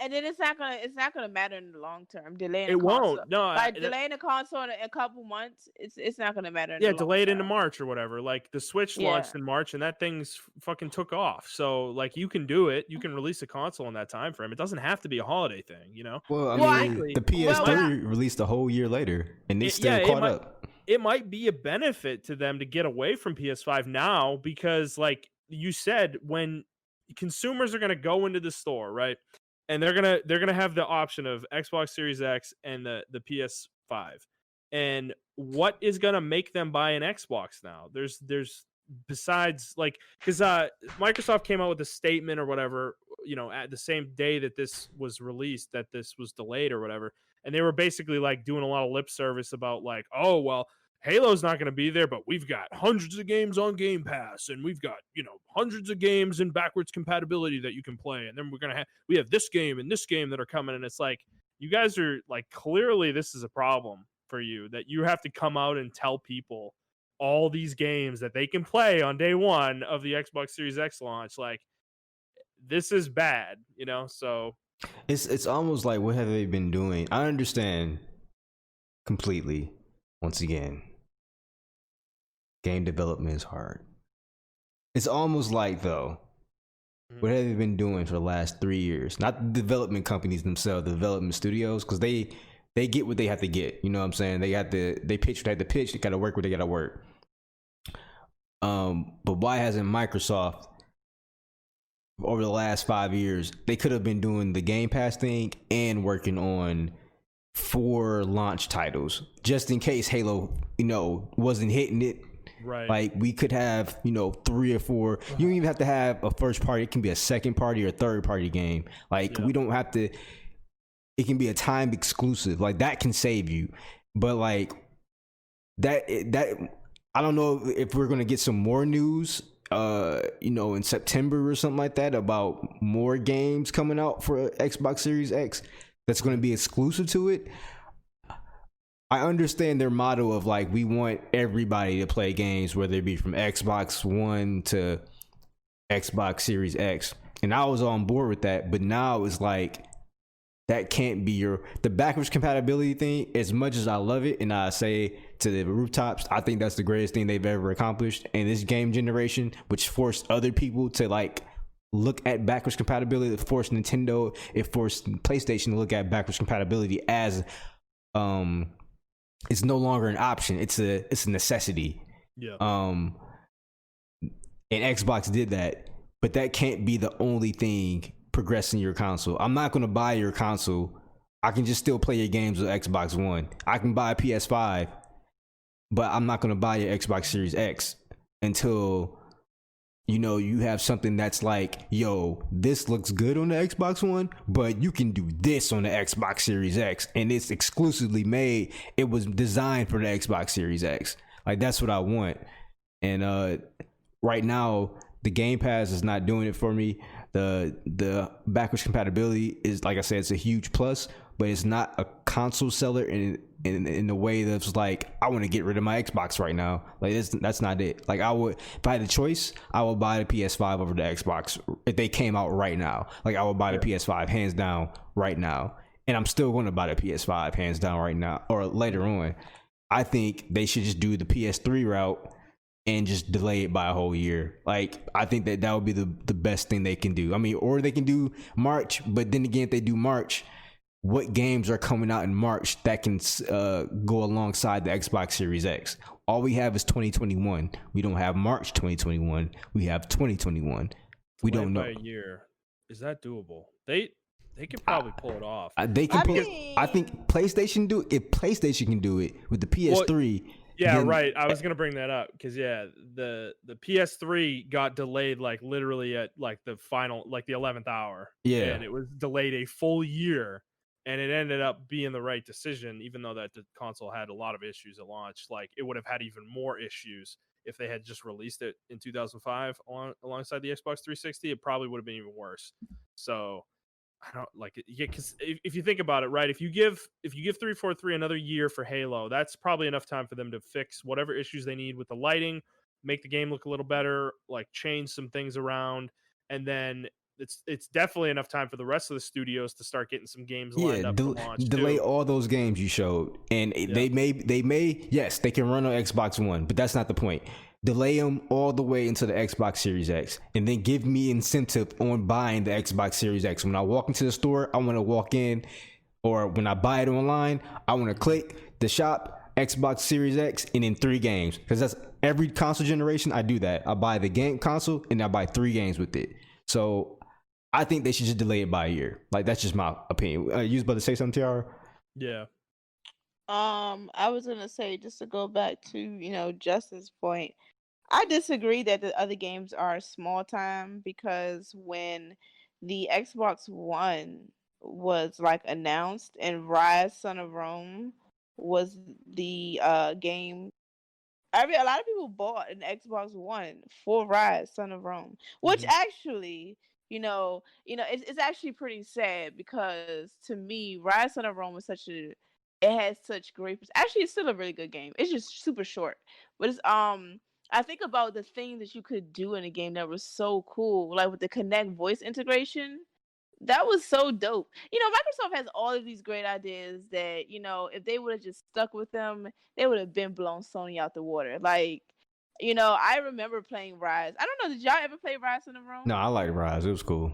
I played it. Like, did you ever play with the Connect voice integration? Yeah. Like that shit was dope. Like you call for arrows, like you yourself call for arrows, you yourself call for the tuxedo formation. Like that was super dope. It was like in a different type of immersion. It made you feel like, oh, I'm in the game. I'm controlling this Roman legion. That was pretty dope. Microsoft would have stuck with that. Nothing Sony could have did. Cause what else has Sony done? The touchpad is kind of cool, but other than that, like, what else has Sony done? But I think to myself, that was a game that got a lot hooked in to the Xbox One. So I wouldn't count out these other games like Medium. Yeah. No, I'm not counting those games out. It's just that I think they're gonna sell copies. I'm just saying that like they're not on the same level as Halo in terms of moving units. Like, it's like comparing like Zelda. Like if Zelda wasn't there day one for the Switch wouldn't be where it is. Literally would not be where it is in terms of sales. Those sales numbers that we just read earlier, like they wouldn't be anywhere near that. The fact that Zelda was there sold sold those consoles. Like nothing else would have been close. They had, what did they have? Super Bomberman R, fucking 1-2 Switch. Those games, like, who gives a shit? Those games are like they're literally just games to like fill a launch library, And I'm not saying Medium's that, and I'm not saying some of these other games are that, but they're in between that and Halo and like Zelda, So right, but what I'm saying is that those people who are excited for Halo they're already inside of the Xbox like consumer base, just like the people who get excited for God of War. Are they though? Like think about it this way. Yes. Okay, but think about it this way. Yes, they are. It's like people who play Xbox, they know God of War is a good game, but then they're like, I'm not gonna buy a fucking PlayStation to play God of War. It's the same thing. There's not gonna be a lot of people who's gonna buy an Xbox Series X for Halo Infinite. It doesn't matter how great of a game Halo Infinite is. Like, you need other games to attract people to the console. Yeah. Typically, Halo is part of Xbox. It's been on every Xbox. Like, people who grew up in the system, in the ecosystem, they're like, okay, Halo. Just like God of War for the PlayStation. Yeah. But nobody from the opposite team is buying the opposite console for those particular games. It's other games that get people interested in. Oh, well, let me get that game. Like, like for instance, for me, it was Detroit Become Human. Yeah. Yeah, but I think my kind of point is that they're gonna lose people, not the ones who are like big, like they're like the Xbox like fanboys. They're not going to lose those guys, but they're going to lose people kind of on the fence because they're going to see what PlayStation's got at launch, and PlayStation's got a couple exclusives that are like big deals, and like they're going to go get a PlayStation, and they're like you were talking about earlier, buying both, that's like $1,000. That's not tenable for most people, probably. Even in a 4-month period, that's probably not tenable for most people. So if they buy a PlayStation 5, they're probably not going to buy an Xbox Series X, even if they wanted one at launch. If they buy a PS5, that's kind of what I think is going to happen. Like, I think this game getting delayed is just going to lose them. It's definitely going to lose them a lot of sales. I don't know how big of an impact it's going to have, but it's definitely going to have one. And that's why I think the idea of delaying the console is not crazy. It's not out of the realm of possibility for them. And maybe when they actually show a price finally and give us a price, and they start getting pre-orders in and they're seeing pre-order numbers, maybe that's what will make the decision for them. Because if they're not getting good pre-order numbers, I mean, they might just have to be like, shit, we gotta wait. We gotta wait till Halo's ready. So I don't know. I mean, there's a lot of different ways it could go. They can do a lot of different things with it. They could just stay the course. Maybe there's games they haven't announced yet too that are going to be coming on launch. They did say there are more games they want to show here in the next few months. So we'll see if they do that, I guess. But yeah, I don't know. It's a bad day for Microsoft. It's been a bad week. It's not a great week. They've had some bad press. Yeah, I just really like I said, I don't even know why they even like showed it. Well, I was talking to Montrell about this. Like, Sony did this with The Last of Us back in last September. They announced the release. They had a whole state of play that was just The Last of Us Part 2, and then they gave a release date for February, and then they delayed it literally a week later, like literally a week later into May. It was like I just the difference between that one is though people weren't complaining about how The Last of Us looked. Yeah, like they were complaining about other stuff, like like the controversy behind how violent it was and all that crap like that. But they weren't complaining about how the game looked. The game legitimately looked bad, and this was the worst reveal for any Halo I've ever seen. Yeah, it just didn't look fun at all. I mean, it's a Halo game, so I mean, all that is kind of subjective in my opinion. But like the way it looked, it just it felt very like alpha-ish. Like this is our alpha build. Like I can compare it to like Well, at least it wasn't beta. Yeah, like it looked like the Anthem, right? Like the Anthem reveal. I feel like, but not as far as how like the Anthem reveal actually looked really good. But I'm talking about the background, how everyone felt. I feel like that's how those developers felt. They're like, this is not ready. I don't think we should do this at all. And they just released it, and now we're seeing the fallout for that. I don't know. I just think like my last words is just for this particular subject is I think they should just delay the whole console. They need at least 3 system hitters. They do. Maybe whether it be another Gears of War game or whether it be please no. Yeah. Whether it be like Hellblade 2 time exclusive or whether it be Avowed. Avowed. That won't be ready. But. Yeah, that probably won't be ready. But like whether it be Avowed or whether it be whatever the initiatives game is. Not State of Emergency. State of Decay. State of Decay. I think State of Decay. If they said that comes like out, that's a console. Yeah, a console. If that game said that comes out this year with alongside Xbox Series X, I will buy Xbox Series X for that game. They said that was a 2021, right? Yeah, they said that was 2021 game. Yeah, because then we got the initiatives game. We don't know what their game is at all. And by the time we get to next year, they'll have been working on it for 3 or 4 years at that point. Yes. And then we have Forza, of course. Like that could be I don't know if the one coming out this year is going to be a launch title. They haven't really said. And that's the problem. They didn't say anything. So that's why I think they should just delay everything. Yeah. Imagine if they delayed this for a year and you got all those games that we just mentioned. Either some way coming out around the time the Xbox Series X release. Well, launch the console. You don't have to launch the console in November. Like you got to stop being fucking glued to that date. Like launch it in September, like the beginning of September, and then you release all those games that we just talked about over the course of the next 3 months during the holiday season. Yeah. You have a couple of them at launch. You launch one more in like October, and then a couple more in November or something like that. Like you space them out. So you give people this like these games you give them enough time to play all of them, because if you drop like 5 at once, like you're gonna hurt the sales of all of them, Yeah. But if you do it like in a kind of a phased approach, I think that would be better. But they're not gonna delay it by a year. I think a delay is realistic, but I think the latest they'd go is whenever Halo Infinite is actually gonna launch, which was probably gonna be March or April. That would be my suspicion. I mean, yeah, that would be a safe bet, but they have to release other games. Like State of Decay has to come around that time. I can't see. I understand. Like I'm in between, like what you and Tiara saying. Like Tiara saying Halo's not a system pusher, and you saying it is.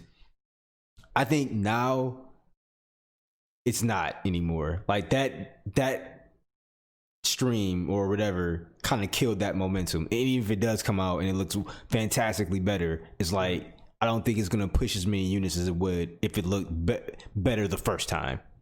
So I think Halo, especially with the reputation of Halo 5 in the single player and how that, and then the whole thing of no split screen multiplayer and how that killed Halo almost on the Xbox One.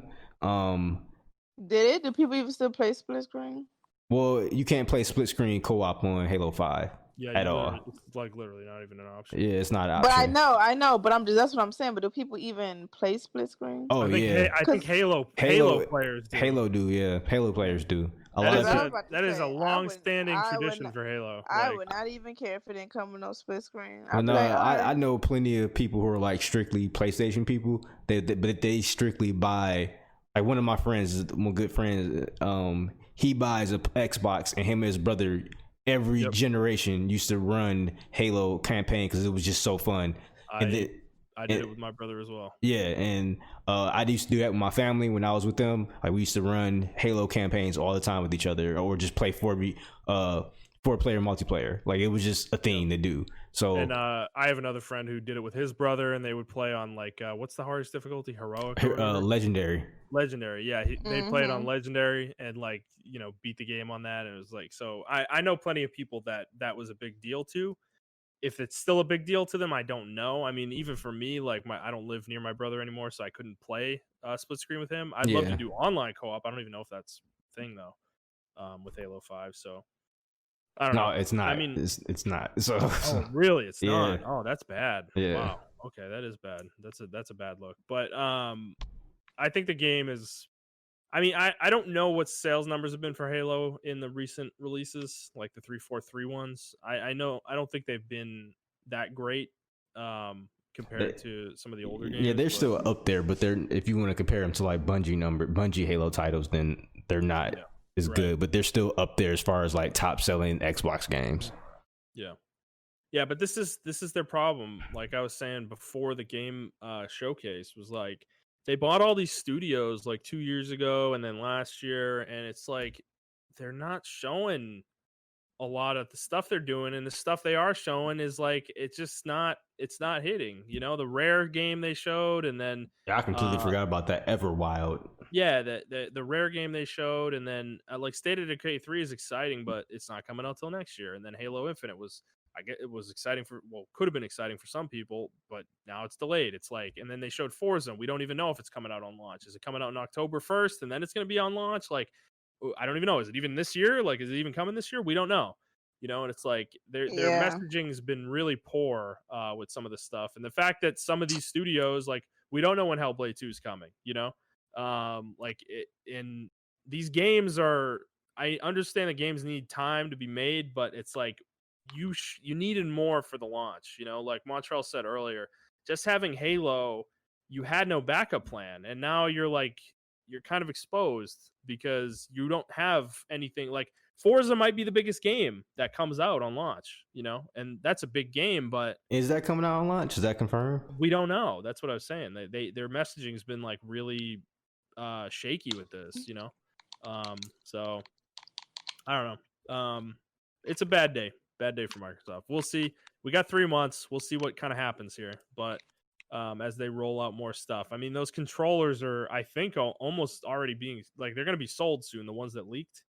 That was why they leaked, because someone, like, I think a retailer actually has boxes potentially, so I'm sure we'll see those out there soon. So it's like it might be too late. The ball might be rolling already for launch, and there might not be enough time for them to delay it, but we'll see on that front. So, all right, let's move on. We got a couple more things to get through here.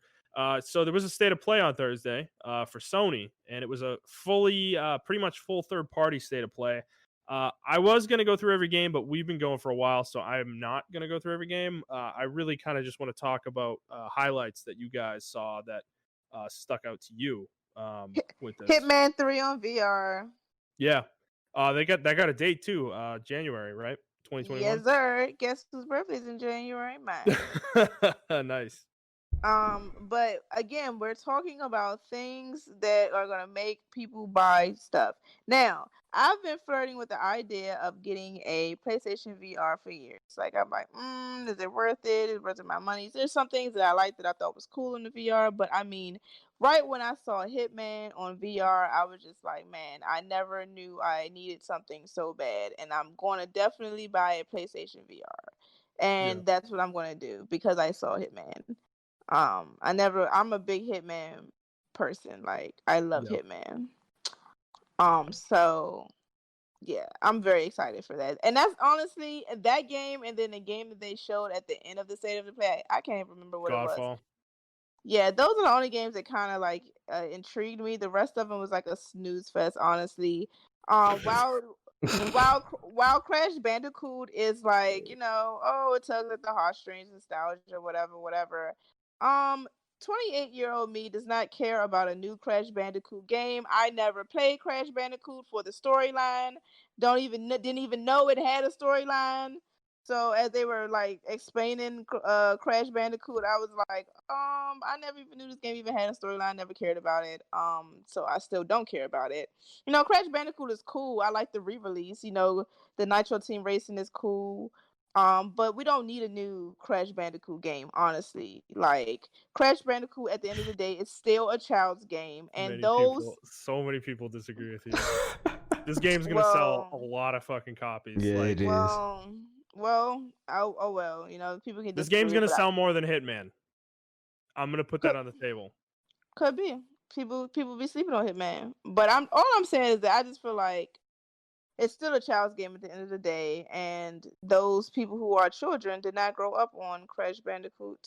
I think this is targeted towards the older people. I mean, it is a child's game, but I think it's a nostalgic. It's definitely a nostalgia trip. Yeah. Yeah.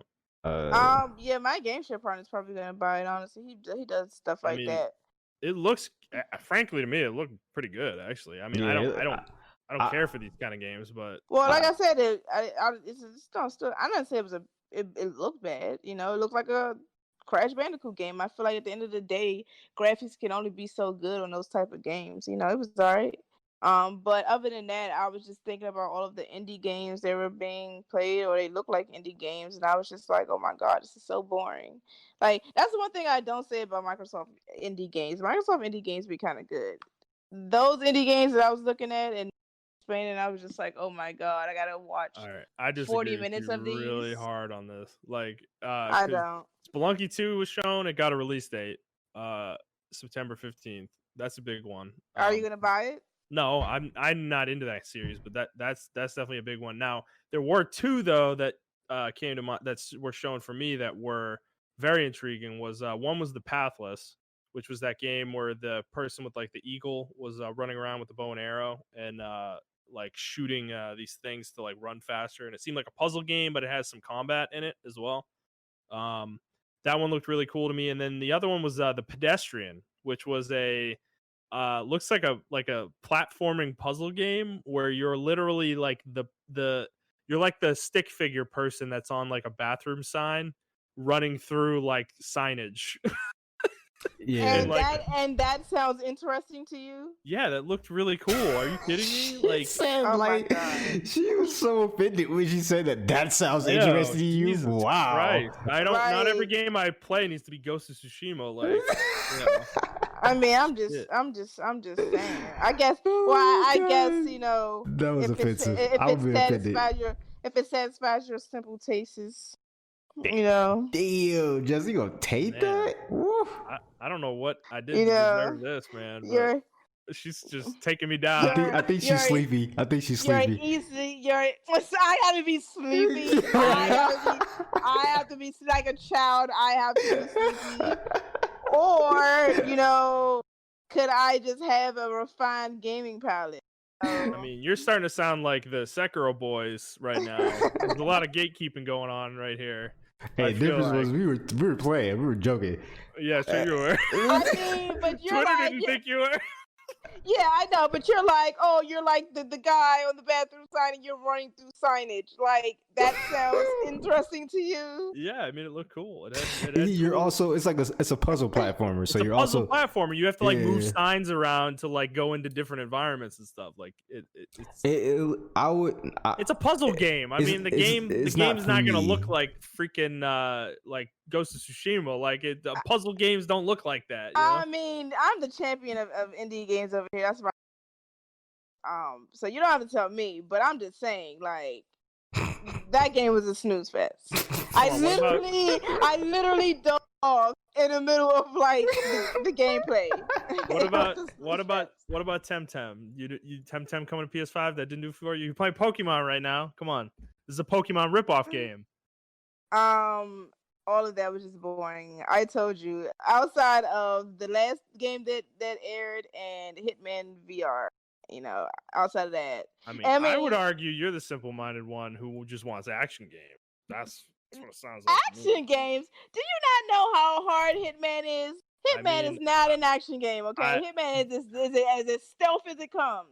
I mean, there's still action in there. Well, I like guys. Montrell, here's what you think were interesting. So just to kind of back up the VR thing. So everyone knows I've been like super anti VR. Like I just don't think the shit's impressive. But Hitman shit look trash. But the Vader Immortal, woo, that shit look cool. I'm like, man, I might buy VR for that. You don't have a body. I hate these VR games where you're literally just these disembodied fucking hands doing things. Like, it's so creepy. But it's an immersion thing. You feel like you're doing it. I don't. I mean, I need to see an arm coming out of the glove. Like, I don't know. That's just me, though. Yeah, I mean, it looked really cool, but I don't think I'm gonna buy VR for it. If VR goes on sale for like maybe $150 or something, I'll buy it. But I think that Crash Bandicoot. I know we had a conversation off mic about platformers, and I'm just like, I'm done with them. I am done with platformers, but Crash Bandicoot 4 looks really good. I might give that a chance, depending on how I feel. But you're gonna pay $60 for a new Crash Bandicoot game. I'm probably gonna buy it when it's used. Like, honestly, to be honest with you, when it goes on sale. $20. It's $20. No, when it's 20. When it's $20. I'd probably buy it when it's 40. To be honest with you, that's how it looks. That good to me. I like it. But I'm not gonna buy it. Like, that's not. I'm not running to a PS4 like, oh my, or 5. I'm like, oh my god, I gotta get this hit. I gotta get this Crash Bandicoot. Like, I'm not running to that for it. Or I think it's coming out on PS4 actually. Yeah, it's coming in October. It's gonna be on PS4. Yeah, so I mean, when it comes on sale, I'll probably buy it. But I wasn't too impressed with Splunky. I honestly couldn't care less. Yeah. Tim, I might give that a chance. Now it's on PS5. I might give that actually a chance. I know it was $30 on Steam, and I didn't want to play a Pokemon game on Steam for some reason. That just didn't sit well with my spirit. So I'll give Tim a chance on PS5. Yeah. One game that looked really interesting to me was the Hood. Oh yeah. But they didn't really show too much gameplay. They showed like little gameplay, but it's what like was the game where it was like you the outlaws? Yeah, or whatever? Yeah. Well, it's like it looks like a multiplayer game. And I think it's like you're fighting, like you're a team of 4, and I think you're fighting other teams of 4. That's what it looked like. Okay, but it says it's like PvE, PvP. Yes. Yeah. Okay, I would say. Yeah, I would say I did like that game as well. I did forget. There are like objectives you have to do, and I think you're competing against other teams to do the same objective. That's what it sounded like. What it looked like to me was that it's like, a defender type attack type thing. Like one team is defending, one team is attacking, because it looked like the gameplay was like one team was setting up an ambush for another team. So like the PvP versus PvE, or how you say it? PvP. PvPvE. Yeah. Player versus environment. Right, but it seemed like to me that like it's like one team, your goal was to look like they were stealing something, and the other team was to like stop them from stealing something. So that's what it kind of looked like to me. Okay. Yeah. I mean, I'm super impressed with Godfall. I'm gonna buy that first day, like as soon as that comes out. I told you this though. Why the fuck did they have that guy talking over the game the whole time? I mean, he really didn't. I don't think he took away. I don't think he took away from the gameplay for me. I think he did. Like you couldn't even hear the damn game. It was so annoying. I was like, dude, I don't want to hear what you have to say. I don't care. He was explaining the game, so that's why it didn't take it away from me, because he was explaining what was going on the screen. So yeah, but there was never a moment where he stopped. Like he did it the whole time. There wasn't a point where they just showed the game playing. Like it was like, I don't know. It annoyed me, but the game looks good. I mean, the game definitely looks good. I want to know more about the loot system and the like. I think it's gonna be Diablo-esque. That's what I'm thinking. I do too, but I want to know like more specifically about it. Like, Okay, you yeah. know, the actual mechanics of the statistical systems and stuff. So I am. I mean, I know Octodad was kind of fun. I played it and it was really fun. But Bug Snacks, what the fuck? Can we stop showing this game? Like, they dedicated a whole 5 minutes to this shit, and Bro, I'm like, you're on the wrong side of Twitter, man. This game blew Twitter up. Every time they show this game, people can't get enough of it. They're really? fucking, It looks fucking stupid. Yeah. I mean, I don't know. I don't even know what the game is really. Like how Tiara feels about Pedestrian, I feel about Bug Snacks. I'm like, what the fuck is this shit? Like, this shit looks ass. Like, I'm not impressed with this game at all. I don't know the point of the game. I don't know. Is it supposed to be like a Maple Story? Not Maple Story, but Harvest Moon type game? Like, what is this game? Maybe there seems to be some story involved. Exactly. I actually like Harvest Moon. So. No, but I like it too. But I'm saying, what is this game? I don't know. Like, they're totally living off hype right now. Like that, they haven't shown enough to know what the game exactly is yet. You know. And I mean, I know Anthony's he's listening. He's probably gonna correct me. So Anthony, please text me and tell me what this game is about, because I don't fucking know. I mean, it looks like a game. There's some sort of exploration element to it where you need to discover these bugs and do stuff with these bugs. But people are eating these bugs and it's changing their body to be the bugs, basically. Whoa. Like appendages and stuff. And I don't. And there So seems to be. why are we eating the bugs to begin with? If the bugs change us into bugs, why are we eating them? I don't know. There seems to be a puzzle element to the game though, related to the bugs. Like you need to use the bugs to do things as well. So I don't. Is this like a BioShock type thing where we're eating bugs to be able to? No, definitely not. The characters are like anthropomorphic animals, so no.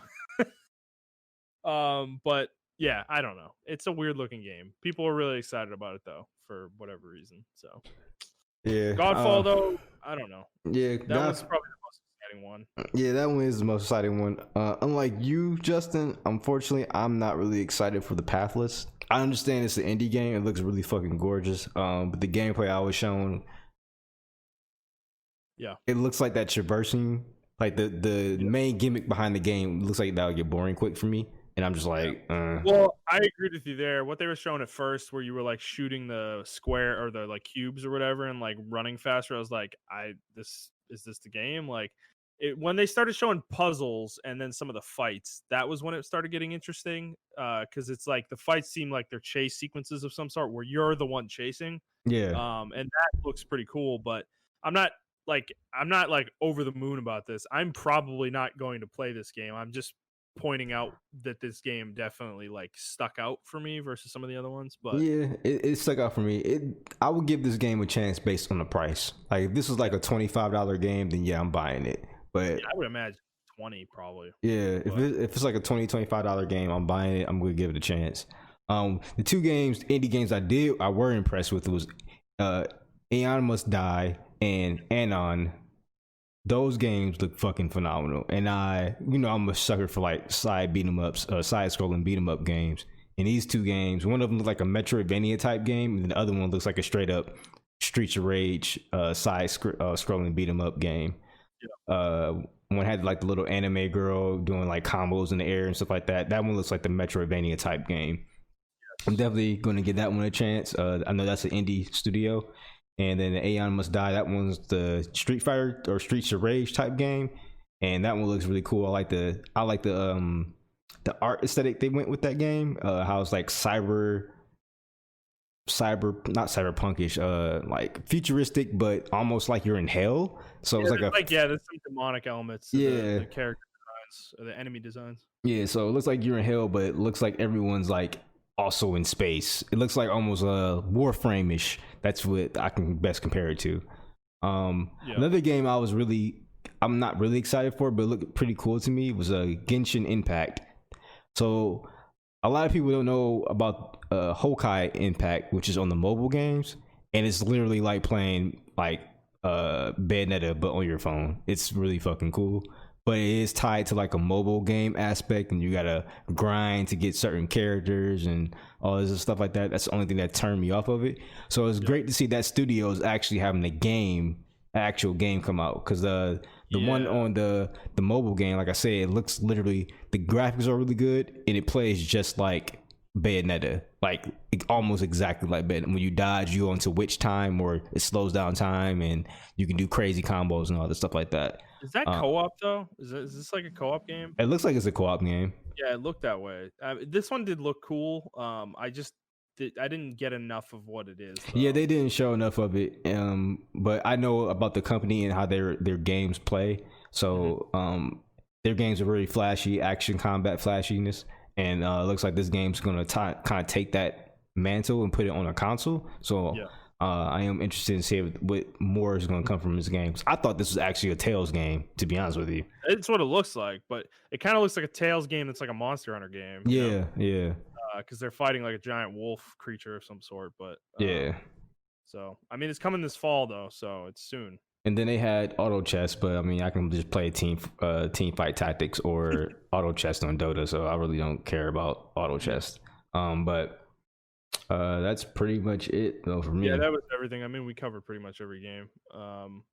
But yeah, I mean, it was decent. I mean, it wasn't like anything crazy, but people were upset because they didn't show any first party games, even though they said they weren't going to show any first party games. Like, people just need to stop with this shit. It's like really getting irritating. They do it to Nintendo all the fucking time.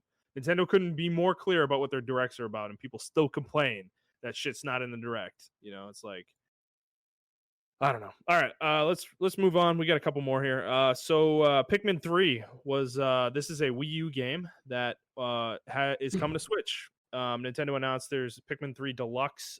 It is going to be coming on October 30th. It is going to be $59.99, and it is going to be a re-release of the Wii U game. So this is continuing the trend of Nintendo bringing Wii U games to the Switch because no one bought the Wii U, and they don't want these games to wallow in, isolation forever. So hopefully this means we're going to get Xenoblade Chronicles X.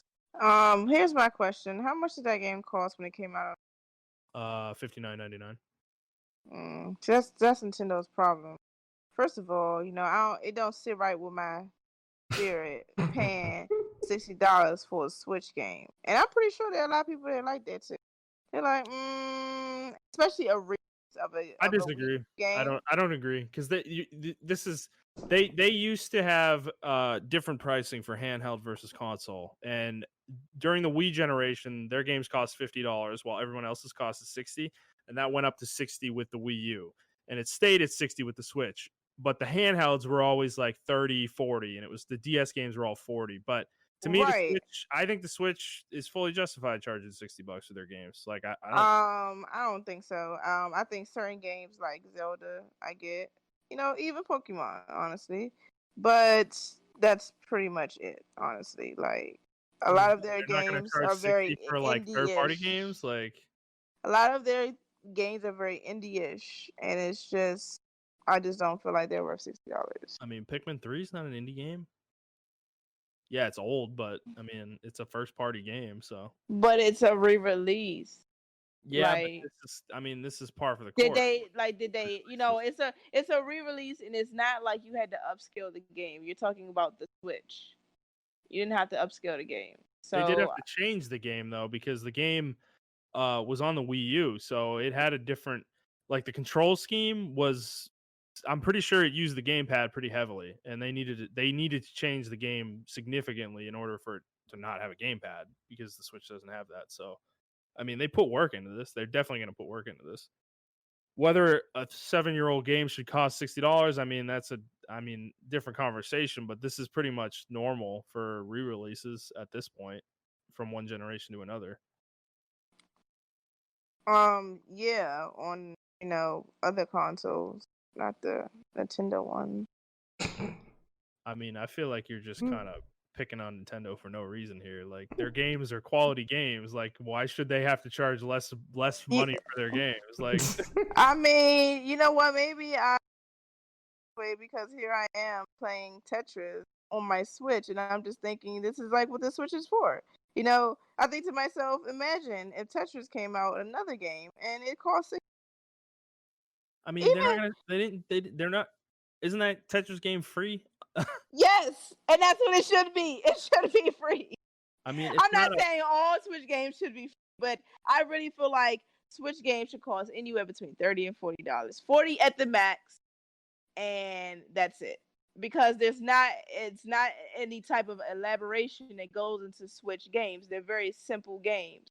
Even when they try to port in games that were already on like the PlayStation or the Xbox into the Switch, it doesn't always work. So why should we pay $60? It's like they have to downscale the game for the Switch. So why should we have to pay $60? That's all I'm saying. Nintendo should stick in their lane with the $40. Well, whatever the case, Pikmin 3 is coming in October, so if you want to spend $60 on that, go for it. Last story is we got a delay. Baldur's Gate 3 was supposed to launch in early access this month, but it is being delayed. They didn't say when, but they said it would be very soon. Larian said that, so I'm assuming September or October probably, but that's early access, so I don't necessarily think the game is going to be out. This has been a weird game, the way they've kind of marketed it and talked about it. So just note that as well. So, all right, that's it. That's all I got. You guys have anything else you want to talk about before we go? Shoot. Any other Nintendo games you want to slag, Tiara? Death to $60 games for Nintendo. Dang. So you don't think Smash Bros. For $60? Hell Actually, no. How many times they gonna re-release Smash Brothers? I mean, they're not re-releasing it.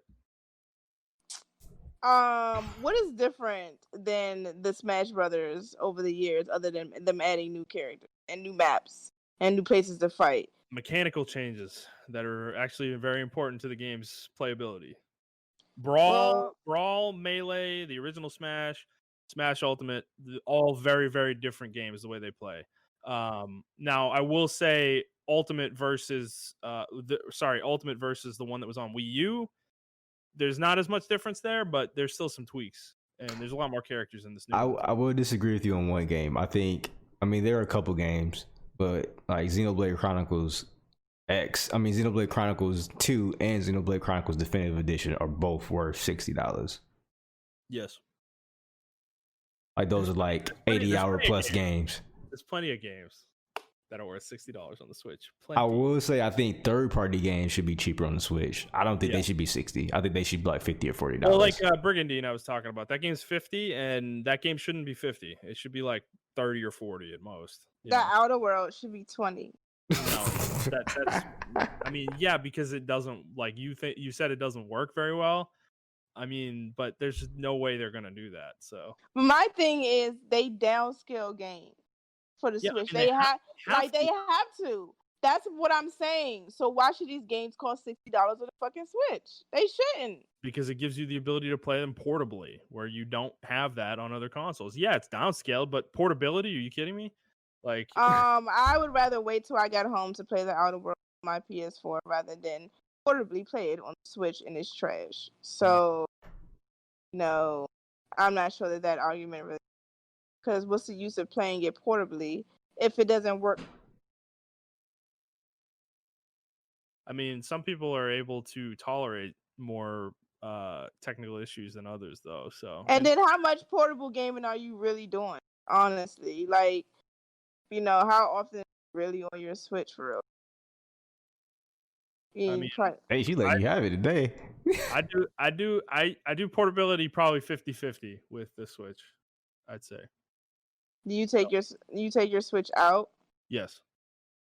I mean, I'm not going out very much right now, but when I did, yeah, I did. So you're just like taking it out randomly, going to the gaming?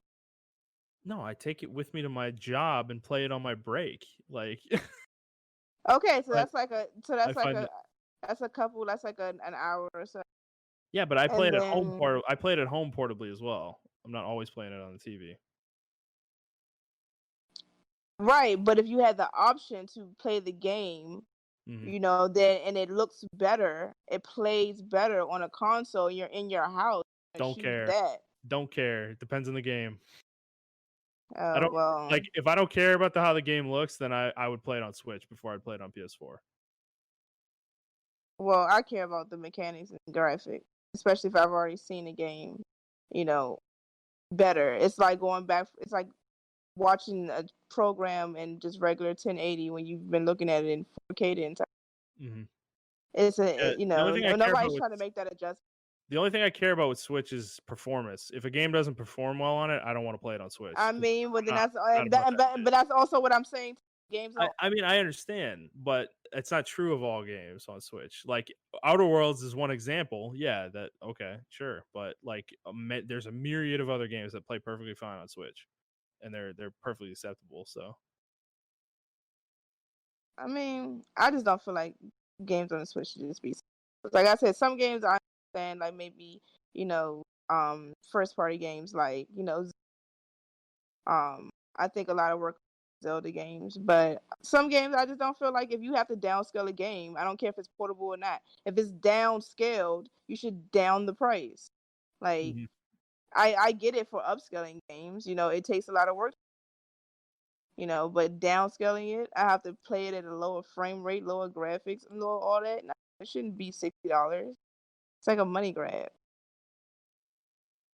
well, most people I guess don't care because Nintendo's selling consoles like crazy. So all right, let's call it there. If you guys like this episode, please like the episode, review the show, subscribe to the show on whatever feed you're listening to it on, and share it with your friends. If you could, please. We are looking to grow the audience. If you'd like to talk to any of us on Twitter, you can do so at iTrap for the Hokage for Montrell. That's the number 4, not the word. I'm at ThunderNut01. Tiara is at Victorian Jedi. And the show is at The Player's Take. If you'd like to send us a question, you can do so on Twitter, or you can send us an email to theplayerstake01@gmail.com. And next week, I have no idea. We'll see what happens. Maybe Microsoft delays the Xbox. That would be great. Or they announce the Xbox Series S. I don't know. Or somebody gives us their price. That'd be great too. We'll talk about any of those things if they happen. I doubt it though. At this point, I don't think any of it's going to happen. So we'll see. All right, guys. We hope you enjoyed this one, and we will see you on the next one.